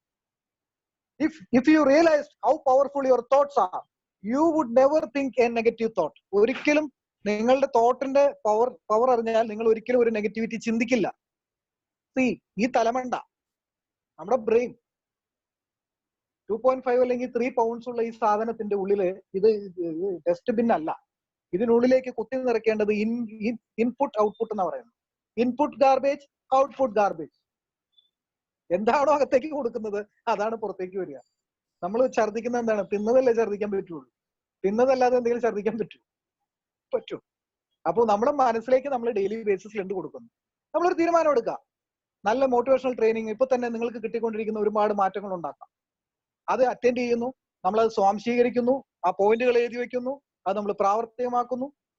അങ്ങനെ വരുമ്പോഴാണ് നമ്മളുടെ ഇൻപുട്ട് ആവുന്നത്. ഡെയിലി ഒരു സെൽഫ് മോട്ടീവ് പുസ്തകമെങ്കിലും വായിക്കുന്ന ഒരു സ്വഭാവം നിങ്ങൾ ഉണ്ടാക്കിയെടുക്കുക. ഒരു 3 പേജ് വായിച്ചാൽ മതി, അല്ലെങ്കിൽ ഒരു 5 പേജ്. എത്ര മിനിറ്റ് എടുക്കും?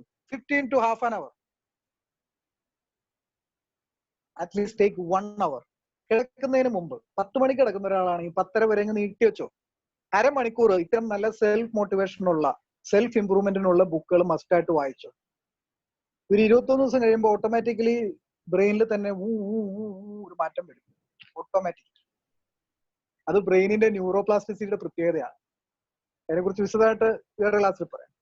അപ്പൊ change your language of your mind. Okay, use positive language to talk to your self and reinforce your success. എപ്പോഴും പോസിറ്റീവായിട്ട് നിൽക്കുന്ന മുതലാളിമാരെ കണ്ടിട്ടുണ്ടോ? അവരുടെ എംപ്ലോയീസ് പോസിറ്റീവായിരിക്കും. നമ്മൾ പോസിറ്റീവ് ആണോ, ആ കരിസ്മ മറ്റുള്ളവരിലേക്ക് നമുക്ക് പാസ് ഓൺ ചെയ്ത് കൊടുക്കാൻ സാധിക്കും. As an employer or a business man or a entrepreneur. Okay, അടുത്ത point, respond positively to criticism. വിമർശനത്തെ നമ്മൾ എങ്ങനെ പ്രതികരിക്കണം? വളരെ പോസിറ്റീവായിട്ട് പ്രതികരിക്കണം. വിമർശനം വരുന്നത് എന്തുകൊണ്ടാ? എന്തെങ്കിലും പ്രശ്നങ്ങൾ ഉള്ളതുകൊണ്ടാണ് അല്ലേ?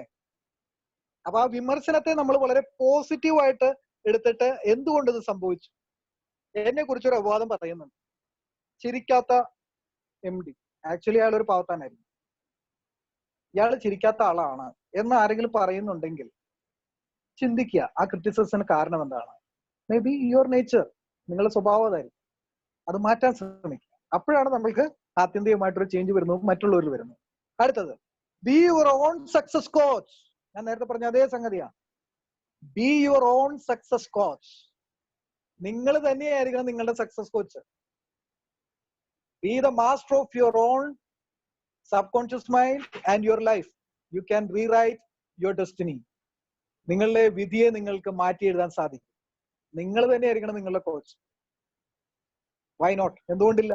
ഞാൻ ഈ പറഞ്ഞ കാര്യങ്ങളൊക്കെ ചെയ്താൽ മതി. മനസ്സിലായോ? Develop success from failures. പരാജയപ്പെടാത്തവരുടെ കാര്യം എടുത്താൽ നോക്കാം, അവരൊന്നും ചെയ്തിട്ടുണ്ടാവില്ല. പരാജയപ്പെട്ടാൽ മാത്രമാണ് സക്സസിലേക്ക് പോകാൻ പറ്റുള്ളൂ. Discouragement and failures are two of the surest stepping stones for success. Dale Carnegie പറഞ്ഞതാണ്. എന്തൊക്കെയാണ്? ഫെയിലിയറും ഡിസ്കറേജ്മെന്റും. മറ്റുള്ളവർ നമ്മളെ ഡിസ്കറേജ് ചെയ്യും, നിരുത്സാഹപ്പെടുത്തും. ഇത് രണ്ടും നമുക്ക് പ്രോത്സാഹനമാവണം. ഫെയിലിയർ നമുക്ക് സക്സസ് ആയിട്ട് കൺവേർട്ട് ചെയ്യണം. അവിടെയാണ്, ആ സ്പിരിറ്റിലാണ് ഒരു ബിസിനസ് മാൻ മുന്നോട്ട് പോകേണ്ടത്. അല്ലാതെ ഒരു പരാജയം വരുമ്പോഴേക്കും കെട്ടുമടക്കി കഴിഞ്ഞു പണി, 1 കോടിയുടെ നഷ്ടം വന്നു. എന്നാൽ ആ 1 കോടിയുടെ നഷ്ടം ഉണ്ടായ സ്ഥലത്ത് വ്യത്യസ്തമായ ഒരു പെർസ്പെക്റ്റീവിലൂടെ ചിന്തിച്ച് ഇതിന്റെ വേറെ കോണിലൂടെ കാര്യങ്ങൾ ചിന്തിച്ച് ചെയ്താൽ അത് സക്സസ് ആക്കാൻ പറ്റും. അത് ചിന്തിക്കുന്നില്ല, അപ്പോഴേക്കും മൂടിക്കെട്ടും. പല ബിസിനസ് മാൻമാരോ ഒരു പരാജയം വരുമ്പോഴേക്കും കഴിഞ്ഞു. കണ്ടില്ലേ? എന്റെ എക്സ്പീരിയൻസ് എന്ന് പറയുന്നത്. അവര് ഘോരം ബാറിലേക്ക് ഇരുന്ന് പ്രസംഗിക്കും. എന്റെ എക്സ്പീരിയൻസ് ഞാൻ നിങ്ങളോട് പറയാണ്, നിങ്ങൾ ഒരിക്കലും അതിൽ ഇൻവെസ്റ്റ് ചെയ്യരുത്. അത് കേൾക്കുന്ന ഒരു കൂട്ടുകാരൻ അതേ ബിസിനസ് ചെയ്തിട്ട് ലാഭം ഉണ്ടാക്കുന്നത് ഞാൻ കണ്ടിട്ടുണ്ട്. എന്തുകൊണ്ടാ? It's all about what is in your mind. നിങ്ങളുടെ മനസ്സ് എന്താണോ അതുപോലെയാണ്. Be your own success coach. You can coach yourself to success over days, weeks and years. അത് നമ്മുടെ എക്സ്പീരിയൻസ് ആണ് ഇയേഴ്സ് എന്ന് പറയുന്നത്. ഓരോ ദിവസവും, ഓരോ മാസവും, ഓരോ ആഴ്ചയിലും, ഓരോ വർഷവും നിങ്ങൾക്ക് നിങ്ങളെ മാറ്റിയെടുക്കാൻ സാധിക്കും. ഇനി എക്സലൻസ് മോഡൽ ചെയ്യുക. Model excellence. Borrow attitudes and beliefs from achievers in your business. ഇതേ ബിസിനസ് ചെയ്ത് വിജയിച്ച എത്ര ആൾക്കാരുണ്ടെന്ന് പഠിക്കുക. അവരുടെ വിശദാംശങ്ങൾ എടുക്കുക. പരാജയം വന്നപ്പോൾ അവർ ഏത് സ്ട്രാറ്റജി ഉപയോഗിച്ചു എന്ന് മനസ്സിലാക്കുക. അപ്പോൾ നിങ്ങൾക്കും അത് ലൈഫിൽ ഉപയോഗിക്കാം, രക്ഷപ്പെടാം. അല്ലാതെ പരാജയം വന്നു എന്ന് പറഞ്ഞിട്ട് അവിടെ ഉപേക്ഷിച്ചു പോരലല്ല. Take responsibility. നേരത്തെ പറഞ്ഞ അതേ കാര്യമാണ്.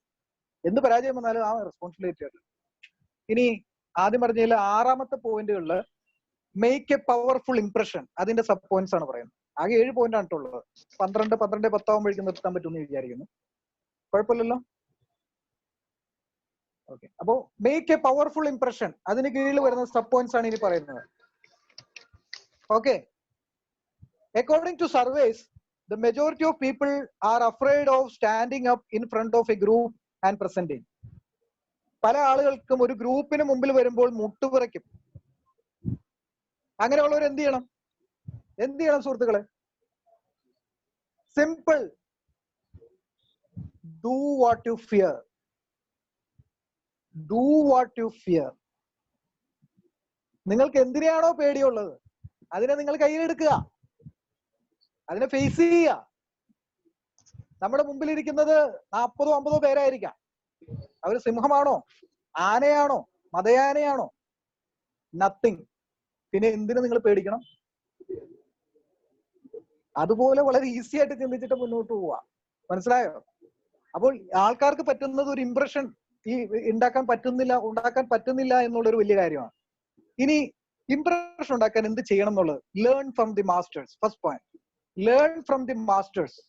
ഇതിൽ മാസ്റ്റർഷിപ്പ് എടുത്തിട്ടുള്ള ആൾക്കാരുണ്ട്. മാസ്റ്റേഴ്സ് അതായത് NLP മാസ്റ്റർ, EFT മാസ്റ്റർ, അങ്ങനെ മാസ്റ്റർ ആയിട്ടുള്ള പ്രാക്ടീഷണറുടെ കയ്യിൽ നിന്നും ട്രെയിനിങ് കിട്ടുക. Learn from the masters. അതാണ് ഒരു ടെക്നിക് ഇംപ്രഷൻ കൂട്ടുവാനായിട്ട്. അപ്പൊ നമുക്ക് മനസ്സിലാവും. Focus on your audience reasons for being at the meeting and satisfy their what is in it for me, what I desire. നമ്മളൊരു കാര്യം പറയുമ്പോൾ, ഇപ്പൊ ഞാൻ ഈ പരിപാടി അവതരിപ്പിക്കുമ്പോൾ ബിസിനസ്സുകാരാണ് കൂടുതൽ എന്നുള്ള പെർസ്പെക്റ്റീവ് വെച്ചിട്ടാണ് ഈ ഒരു സബ്ജക്ട് തിരഞ്ഞെടുത്തത്. അപ്പൊ അത് സാറ്റിസ്ഫൈ ചെയ്യണമെങ്കിൽ ബഡ്ഡിംഗ് ആയിട്ടുള്ള എന്റർപ്രണേഴ്സ് ആവാനിരിക്കുന്ന യങ്സ്റ്റേഴ്സിനെയും അതുപോലെ തന്നെ ഇപ്പോ നടത്തിക്കൊണ്ടിരിക്കുന്നവരെയും എല്ലാവരെയും ഒരു പെർസ്പെക്റ്റീവിലായിരിക്കണം എന്റെ ടോക്ക് പോകേണ്ടത്, അല്ലേ? അപ്പൊ എനിക്ക് ഇംപ്രഷൻ ഉണ്ടാക്കാൻ പറ്റും. ഇത് തന്നെയാണ് ബിസിനസ്സിലും ചെയ്യേണ്ടത്. നമ്മുടെ കസ്റ്റമേഴ്സിനെ ഏത് രീതിയിൽ സാറ്റിസ്ഫൈ ചെയ്യാം എന്ന് വ്യക്തമായിട്ട് പഠിച്ചാലാണ് നമുക്ക് ഒരു ഇംപ്രഷൻ ഉണ്ടാക്കാൻ പറ്റിയാൽ മാത്രമാണ് നമുക്ക് വിജയിക്കാൻ പറ്റൂ. അടുത്ത പോയിന്റ്, യൂസ് സ്റ്റോറീസ്. കഥകൾ ഉപയോഗിക്കുക. ഇപ്പൊ ഞാൻ കഥകൾ ഉപയോഗിച്ച് നിങ്ങൾ കണ്ടല്ലോ. ബിലീഫ് ആൻഡ് ഫെയ്ത്ത് വളരെ എളുപ്പം മനസ്സിലാവാനായിട്ട് ഇപ്പൊ നിങ്ങൾ ജന്മത്തിൽ മരിച്ചാൽ പോലും നിങ്ങൾ മറക്കാതെ അത് ഓർത്തിരിക്കും, അല്ലേ? സ്റ്റോറീസ് പറയുമ്പോൾ നമ്മുടെ മൈൻഡിന് പ്രത്യേകത ഉണ്ട്. അത് കൃത്യമായിട്ട് നമ്മുടെ ബ്രെയിൻ സ്റ്റോർ ചെയ്യും. Use stories. Seek out examples. നമ്മളെ പോലുള്ള ഒരു എക്സാമ്പിൾസ് പഠിക്കുക. The story can be very simple. Simple ആയിരിക്കുക. Have strong character and story line. നമ്മളുടെ സ്റ്റോറി നാം എഴുതുക. എന്റെ പേര് സമീർ എന്നാണെന്ന് എഴുതുക. ഷമീർ, ഐ ആം ഷമീർ എന്ന് പറഞ്ഞിട്ട് നിങ്ങൾ നിങ്ങളുടെ ഒരു നോവൽ എഴുതുക. എന്റെ സ്റ്റോറി ഇതാണ്, എന്റെ സക്സസ്ഫുൾ ലൈഫ് ഇതാണ് എന്ന് പറഞ്ഞിട്ട് നിങ്ങളൊരു സ്റ്റോറി എഴുതി വെക്കുക. Your own story. ആ സ്റ്റോറിയിലെ ക്യാരക്ടർ പ്ലേ ചെയ്യാനുള്ള ആക്ടറായി മാറുക നിങ്ങൾ. മനസ്സിലായോ? It's very easy. സിമ്പിൾ ടെക്നിക്കാണ്. ഇപ്പൊ മോഡലിംഗിലൊക്കെ ചെയ്യുന്നത്, NLPയിൽ മോഡലിംഗിൽ ചെയ്യുന്ന ഏറ്റവും വലിയ ടെക്നിക്കാണത്. വിജയിച്ച ആൾക്കാരെ അതുപോലെ തന്നെ മോഡൽ ചെയ്യും. എന്നോട് പലരും ചോദിക്കാറുണ്ട്, സർ കിണഞ്ഞ് പരിശ്രമിക്കുന്നുണ്ട്, എനിക്ക് യൂസഫ് അലി ആവാൻ പറ്റുമോ? ഞാൻ പറഞ്ഞു, ഒരിക്കലും ആവാൻ പറ്റില്ല. കാരണമുണ്ട്. Yusuf Ali is one and only one. അയാൾ ഒരൊറ്റ ആളാ.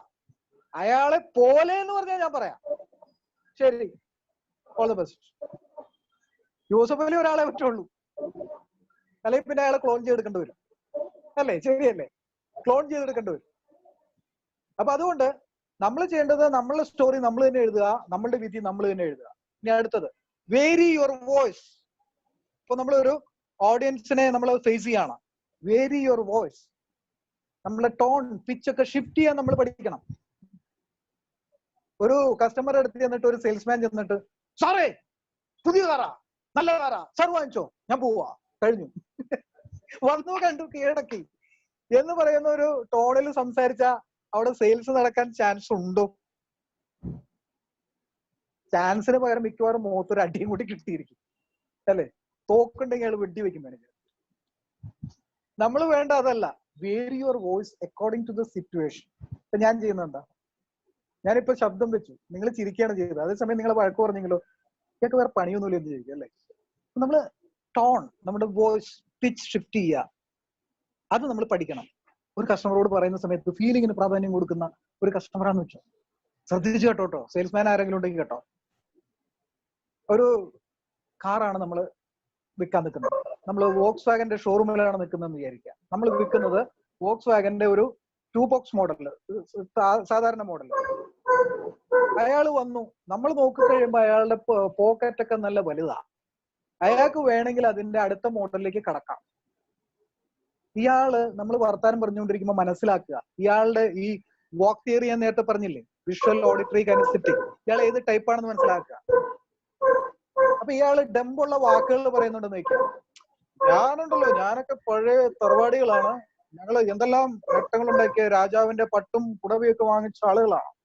പ്രൗഢി പറയുന്ന ഒരാളാണെങ്കിൽ ഉടനെ പറയാ, സർ നമുക്ക് അടുത്തൊരു മോഡലുണ്ട്, സാർ ഏത് കളറാ ഇഷ്ടം? സിൽവർ കളറാണ് ഇഷ്ടം. സിൽവർ കളറാണ് ഇഷ്ടമെങ്കിൽ സർ വരൂ, ഞാനിലേക്ക് കൊണ്ടുപോവുക, സിൽവർ കളർ കാറ് കാണിച്ചു കൊടുക്കുക. ഏതാണെന്നറിയോ? Next model. അയാളുടെ കാശുണ്ട്.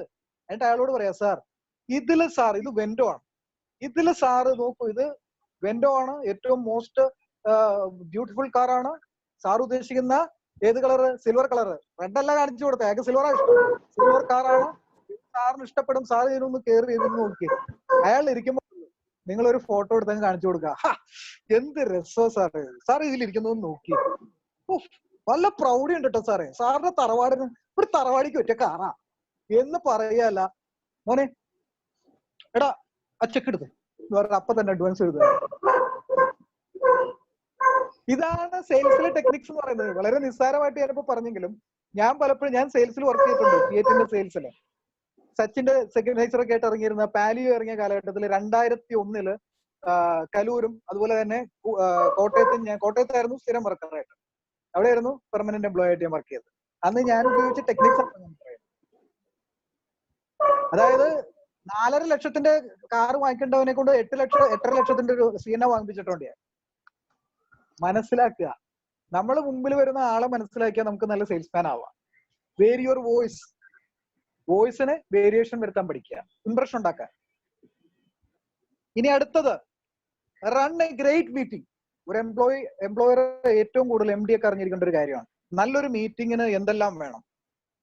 എപ്പോഴും കറക്റ്റ് ടൈമിങ്ങിൽ മീറ്റിംഗ് തുടങ്ങുക, കറക്റ്റ് ടൈമിൽ മീറ്റിംഗ് അവസാനിപ്പിക്കുക, ടു ദ പോയിന്റ് മാത്രം സംസാരിക്കുക, ലൂസ് ടോക്സ് ഒഴിവാക്കുക. ഓക്കെ, എല്ലാം കഴിയുന്നതിന് മുമ്പ് എല്ലാവർക്കും അവരവരുടെ റോൾ അസൈൻ ചെയ്ത് കൊടുക്കുക. Okay, this work is assign for you, you have to do it within 3 months, you are expecting this much. Class അവിടെ കഴിഞ്ഞു. അടുത്ത ആളോട് നമ്മൾ പറയുന്നു ഇത് ചെയ്യുന്നു, ഇത് നിന്റെ ഡ്യൂട്ടിയാണ്, ഡെലിഗേറ്റ് ചെയ്യുന്നു. Proper delegation is very important. മനസ്സിലായോ? സച്ചിന് പാട്ട് പഠിക്കാൻ ശ്രമിക്കരുത്. സച്ചിന്റെ കയ്യിൽ എന്താ പറയാ ബാറ്റ് കൊടുക്കണം. യേശുദാസിന്റെ കയ്യിൽ ബാറ്റ് കൊടുത്തിട്ടും കാര്യമില്ല. മനസ്സിലായോ? യേശുദാസിന് പാടാനേ കഴിവുള്ളൂ. യേശുദാസിനെ CA കാരനാക്കാൻ പറ്റുമോ? അയാൾ മിടുക്കനാണ് പാട്ടില്. അയാളെ CA കാരനാക്കാൻ പറ്റുമോ? നമ്മുടെ അക്കൗണ്ടന്റ് ആക്കാൻ പറ്റുമോ കമ്പനിയിൽ? ഇത് മനസ്സിലാക്കി കൃത്യമായിട്ട് ഡെലിഗേറ്റ് ചെയ്യുന്നതിലാണ് ഒരു എംപ്ലോയറുടെ മിടുക്ക് എന്ന് പറയുന്നത്, അല്ലെങ്കിൽ ഒരു എന്റർപ്രണറുടെ മിടുക്ക് എന്ന് പറയുന്നത്. ഓക്കെ, അപ്പോൾ നല്ലൊരു മീറ്റിംഗ് എങ്ങനെ നടത്തണമെന്ന് നമ്മൾ പറഞ്ഞു. ലാസ്റ്റ് പോയിന്റുകളിലേക്ക് നമ്മൾ വരികയാണ്. Almost finishing. Sell to everyone. എങ്ങനെ മറ്റുള്ളവർക്ക് വിൽക്കാം, എങ്ങനെ നമുക്ക് വിൽക്കാം, നല്ലൊരു വിൽപ്പനക്കാരനാവാം. എന്തായാലും ഒരു ബിസിനസ് നടത്തുന്നുണ്ടെങ്കിൽ വിൽപ്പന ഒരു ഭാഗമായിരിക്കുമല്ലോ. First point, know your client. നിങ്ങളുടെ ക്ലയന്റ് അഥവാ നിങ്ങളുടെ കസ്റ്റമർ ആരാണെന്ന് മനസ്സിലാക്കലാണ് നിങ്ങളുടെ ഏറ്റവും വലിയ പണി, ഏറ്റവും വലിയ വിജയം.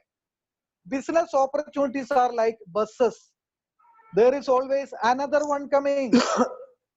റിച്ചാർഡ് ബ്രാൻസൺ പറഞ്ഞാണ്, ഒരു ബ്രിട്ടീഷ് എന്റർപ്രണർ ആണ്. അദ്ദേഹം പറഞ്ഞാണ്, business opportunities are like buses, ബസ്സുകളെ പോലെയാണ്. there is always another one coming. ഒരു ബസ് പോയാൽ വേറെ ഒന്ന് വരും. അപ്പൊ ക്ലയന്റിനെ സംബന്ധിച്ചിടത്തോളം നമ്മൾ മാത്രമല്ല, there are alternatives. So many others are there in the field, competitors. അപ്പൊ നമ്മൾ മനസ്സിലാക്കേണ്ടത് നോ യുവർ ക്ലയന്റ്.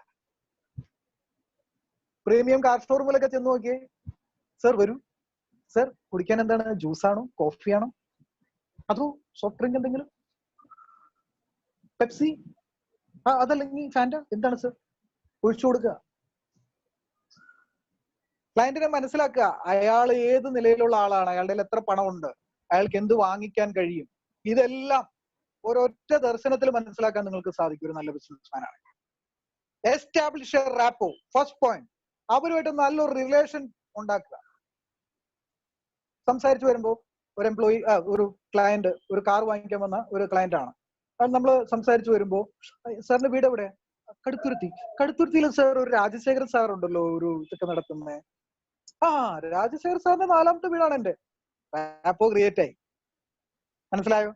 അല്ലെങ്കിൽ നമ്മൾക്കും അയാൾക്കും ഇടയ്ക്ക് കോമൺ ആയിട്ട് എന്തുണ്ടോ അത് മനസ്സിലാക്കിയിട്ട് അവിടെ ഒരു റാപ്പോ ക്രിയേറ്റ് ചെയ്യുക.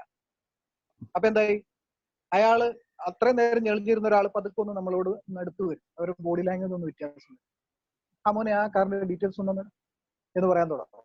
മറ്റേത് അയാള് പ്രൗഢിയോടുകൂടി ഞെളിഞ്ഞിരിക്കുന്ന ഒരാളായിരുന്നായിരിക്കും. പിന്നെ the questions you need to be able to answer is for what purpose he or she wants it. എന്ത് പർപ്പസിനാണ് അയാൾ ഇത് നമ്മുടെ ഈ സർവീസോ അല്ലെങ്കിൽ പ്രൊഡക്റ്റോ വാങ്ങുന്നത്, അത് നമ്മൾ മനസ്സിലാക്കണം. എന്താണ് അയാളുടെ ഉദ്ദേശം ഇത് വാങ്ങിച്ചുകൊണ്ട്? if there is no need, you must walk away from the deal because you can't get a win-win situation.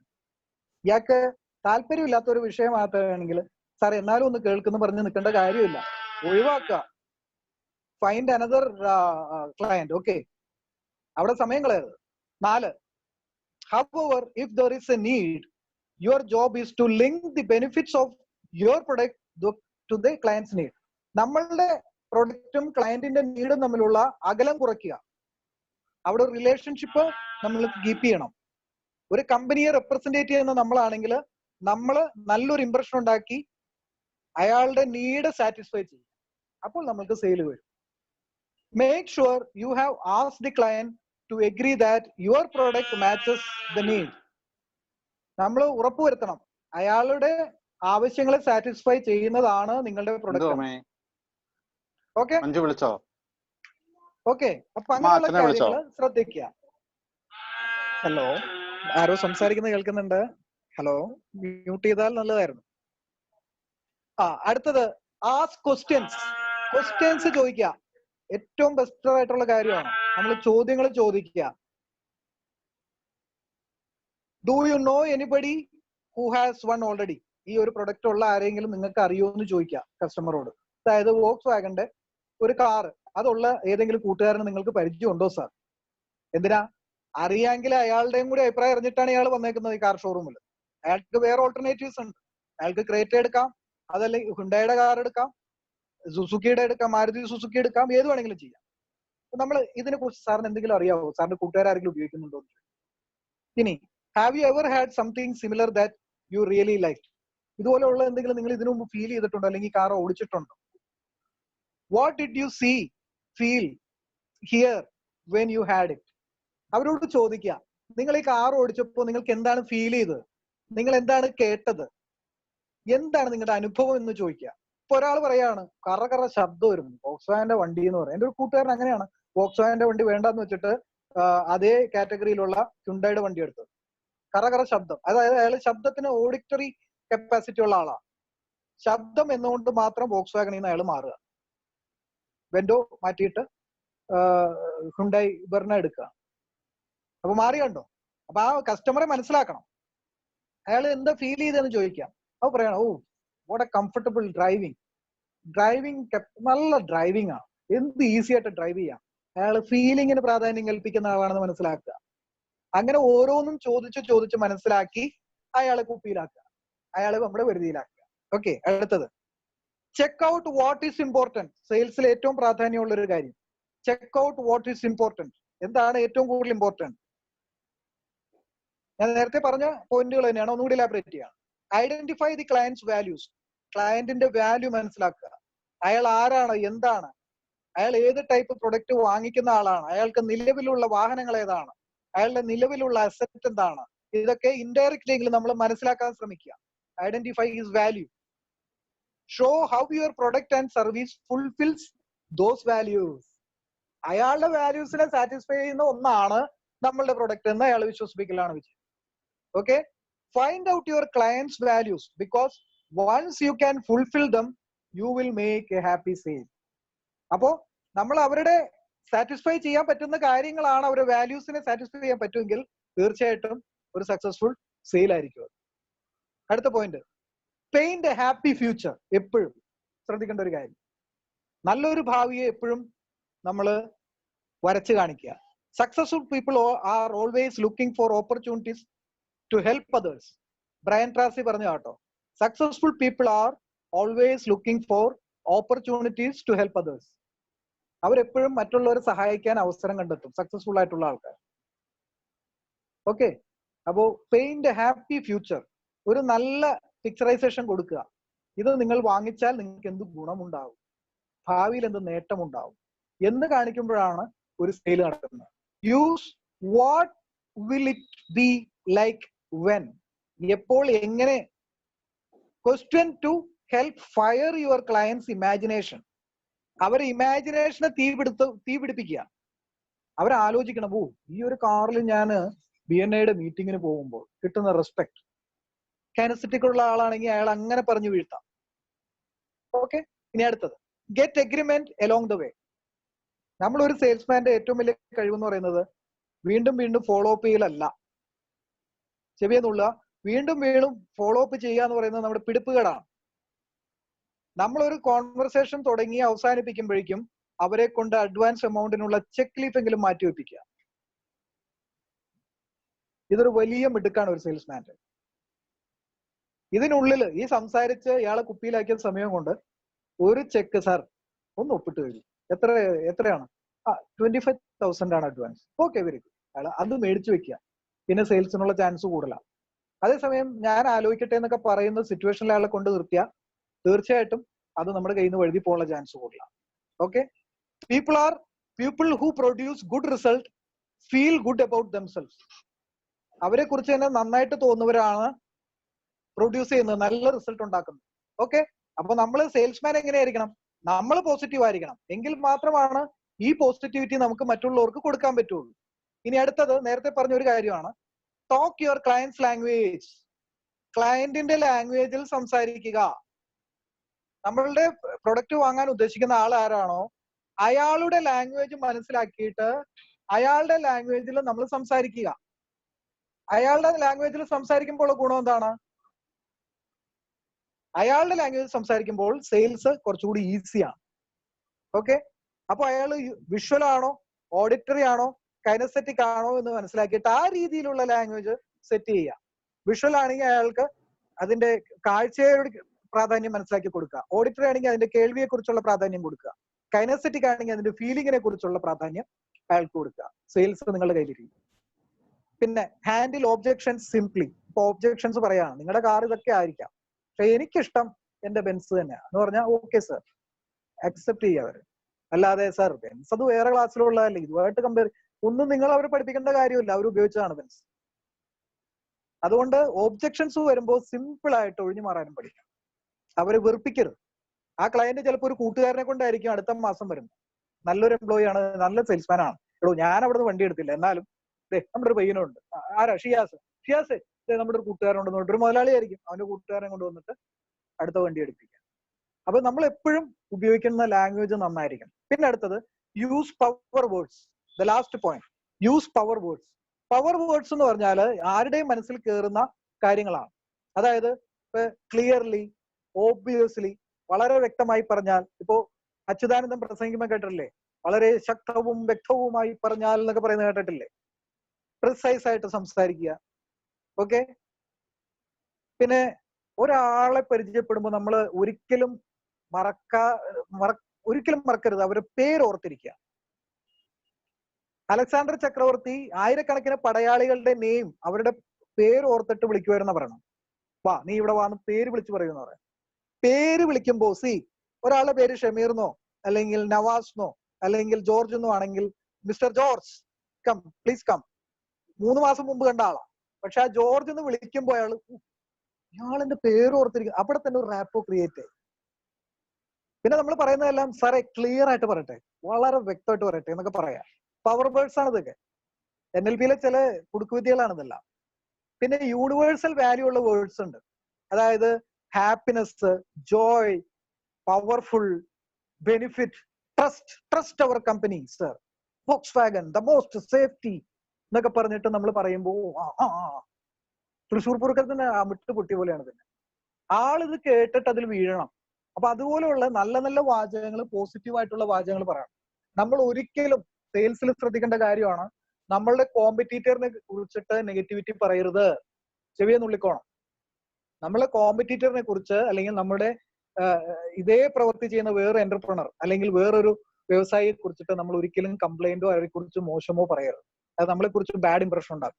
അപ്പൊ നമ്മൾ നേരത്തെ പറഞ്ഞ പോയിന്റിന് നേരെ ഘടകവിരുദ്ധമാവും. ക്രിയേറ്റ് ബെസ്റ്റ് ഇംപ്രഷൻ എന്ന് പറഞ്ഞു കൊടുത്ത് we are creating a bad impression. മറ്റൊരാളുടെ നെഗറ്റിവിറ്റി പറഞ്ഞുകൊണ്ടല്ല നമ്മൾ പോസിറ്റിവിറ്റി ഉണ്ടാക്കേണ്ടത്. നമ്മളുടെ പോസിറ്റീവ് ആയിട്ടുള്ള കാര്യങ്ങൾ പറഞ്ഞാൽ മതി, അവന്റെ നെഗറ്റിവിറ്റി പോലും അതിൽ മുങ്ങിപ്പോകും. ഇപ്പൊ ഒരു കാറിന്റെ സേഫ്റ്റി ഫീച്ചേഴ്സ്, അതിലുണ്ടാവുന്ന കാര്യങ്ങൾ, അതെല്ലാം പറഞ്ഞു വരുമ്പോൾ മറ്റേ കാറ് തൊണ്ടുപോലെ ഇരിക്കുന്നതൊക്കെ ഇയാളുടെ മനസ്സിൽ തെളിഞ്ഞോളും. നമ്മൾ പറയണ്ട ഹ്യുണ്ടായി കാർ വെറും തൊണ്ടാണ് സാർ ഇത് പറയണ്ട. വോക്സ്വാഗൺ ഭയങ്കര പവർഫുൾ ആണെന്ന് പറഞ്ഞാൽ മതി, സേഫ് കാറാണെന്ന് പറഞ്ഞാൽ മതി. എന്തിനാ മറ്റേതിനെ ദൂഷിച്ചു പറയുന്നത്? അപ്പൊ ഇത്തരം കാര്യങ്ങളൊക്കെ ശ്രദ്ധിച്ചാൽ സെയിൽസ് നമുക്ക് നല്ല രീതിയിൽ കൊണ്ടുപോവാം. നല്ല കമ്പനിയിലാണെങ്കിലും ഇത് തന്നെ. ഞാൻ ഓൾമോസ്റ്റ് ഇപ്പോൾ നമ്മൾ 7 ടോപ്പിക്കാണ് ഇതിൽ നിന്ന് കവർ ചെയ്തത്. അതെല്ലാവരും ഹൃദയസ്ഥമാക്കിയെന്ന് വിശ്വസിക്കുന്നു.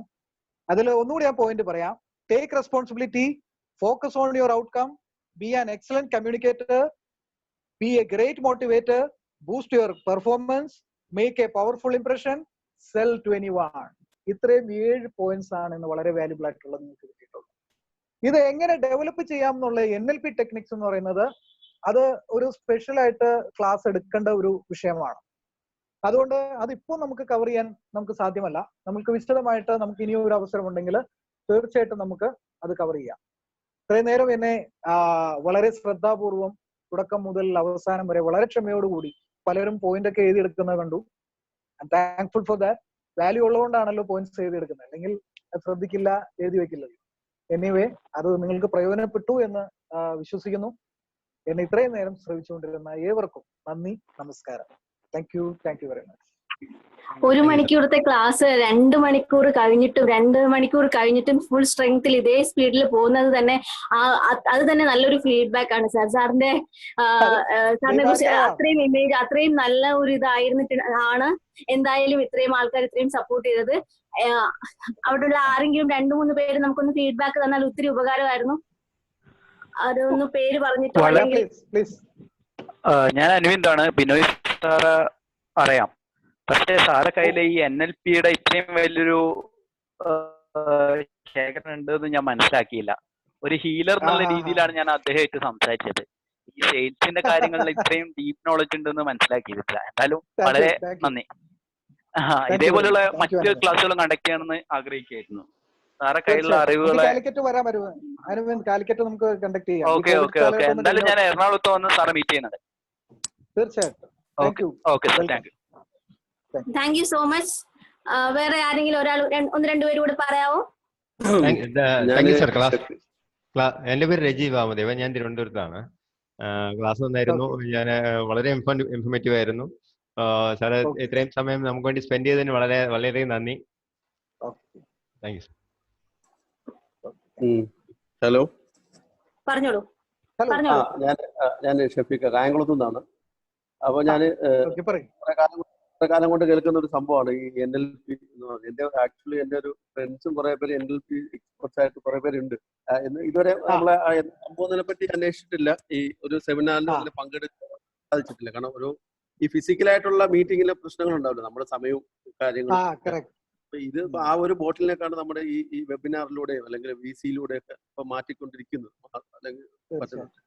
എനിഹൗ, അപ്പൊ ഇങ്ങനെ ഒരു സെഷനിൽ പങ്കെടുക്കാൻ സാധിച്ചതിന് നന്ദി. പിന്നെ മാത്രമല്ല, ഒരു 2 hours കണ്ടിന്യൂസ് ആയിട്ട് പോവാന്ന് പറയുന്നത് അത് വളരെ വലിയൊരു സംഭവമാണ്. ഇപ്പൊ നിങ്ങൾക്ക് തന്നെ അറിയാം, ഒരു മനുഷ്യന് 20 മിനിറ്റ് വേണ്ടി കോൺസെൻട്രേറ്റ് ചെയ്യാൻ പറ്റില്ല ഒരു സബ്ജക്ട് എന്ന് മാത്രമല്ല, ഒരു class should not exceed more than 40 minutes എന്നുള്ള. ഈവൻ ഞാനും ട്രെയിൻ ചെയ്യുന്നുണ്ട്, മീൻസ് മൈ പ്രൊഫഷണൽ വേയിൽ, മീൻസ് എന്റെ പ്രൊഫഷനിൽ ഞാൻ പാർട്ട്നേഴ്സിനെ ട്രെയിൻ ചെയ്യുന്നുണ്ട്, mostly on telecommunication design engineers. എന്നാൽ ഇപ്പൊ നമുക്കറിയാൻ പറ്റും അവരുടെ ഫീഡ്ബാക്കും കാര്യങ്ങളും. they will lose their interest actually and attentive ആവില്ല. Anyhow, your session was very informative, very good, nice, and maybe continuous ആയിട്ടുള്ള ഇനിയും ക്ലാസ്സുകളിൽ മറ്റു ടെക്നിക്സുകളുമായി അപ്പൊ വേണമെങ്കിൽ കുറച്ചുകൂടെ ക്യാപ്സ്യൂൾ ആക്കാം. പിന്നെ ഇവിടെ വേറെ പ്രശ്നമുള്ളതെന്ന് പറഞ്ഞാൽ, എന്റെ ഒരു അഡ്വൈസ് എന്ന് പറഞ്ഞാൽ, why people are maybe somebody are exiting because of the data problem. അതാണ് ഒരു വലിയ വിഷയം. അപ്പൊ കഴിഞ്ഞ മീറ്റിംഗിൽ ഞാൻ പറയുന്നുണ്ട്, കഴിഞ്ഞ ലാസ്റ്റ് മീറ്റിംഗിൽ പറഞ്ഞത്, നമുക്ക് സർക്കാരിനോട് ആവശ്യപ്പെടാനുള്ള ഒരു കാര്യം ഡേറ്റയാണ്. ഞങ്ങൾക്ക് ഡേറ്റ തരുക, ഒന്നും തന്നില്ലെങ്കിലും വേണ്ട, പിന്നെ സ്റ്റിമുലേഷൻ പാക്കേജ് ഒന്നും തന്നില്ലെങ്കിലും കുറച്ച് ഡേറ്റ ഞങ്ങൾക്ക് ഫ്രീ ആയിട്ട് തരുക, പെർ ഡേ ഒരു 5-10 GB കൂടെ വെച്ചിട്ട് വിത്ത് ഹൈ ബാൻഡ് വിഡ്ത്തിലോട്ട്. അതെങ്കിലും നമുക്ക് ഇങ്ങനെയെങ്കിലും ഇരിക്കണം. Anyhow, thank you for your session and it was nice talk and God bless. Thank you very much. Success. Bye. Thank you so much, sir. ഇനി ആർക്കെങ്കിലും feedback ഉണ്ടോ പറയാനായിട്ട്? എന്തെങ്കിലും ഫീഡ്ബാക്ക് പറയാൻ ആരെങ്കിലും ഉണ്ടോ? റെസ്പോൺസ് എന്തെങ്കിലും, ക്വസ്റ്റ്യൻസ് എന്തെങ്കിലും, ഡൗട്ട്സ് ഉണ്ടെങ്കിൽ ചോദിക്കാം.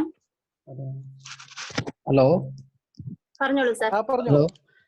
സാറേ, വളരെ മനോഹരമായ ക്ലാസ് ആയിരുന്നു. വളരെ മനോഹരം എന്ന് വെച്ചാൽ ഗംഭീരമായ ക്ലാസ് ആയിരുന്നു. ഇത്രയും സമയം പോയ പോലും അറിഞ്ഞില്ല.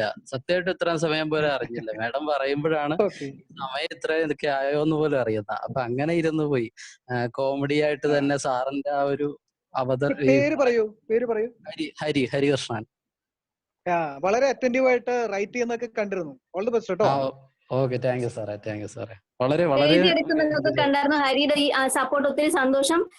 വേറെ ആർക്കെങ്കിലും ഉണ്ടോ എന്തെങ്കിലും റെസ്പോൺസോ ഫീഡ്ബാക്കോ ക്വസ്റ്റ്യൻസ് ഒക്കെ ചോദിക്കാനുണ്ടെങ്കിൽ ഷെയർ ചെയ്യാം. അവിടെ അഡ്വക്കേറ്റിന്റെ ഒരു മാമിനെ കണ്ടു, മാം സംസാരിക്കാം.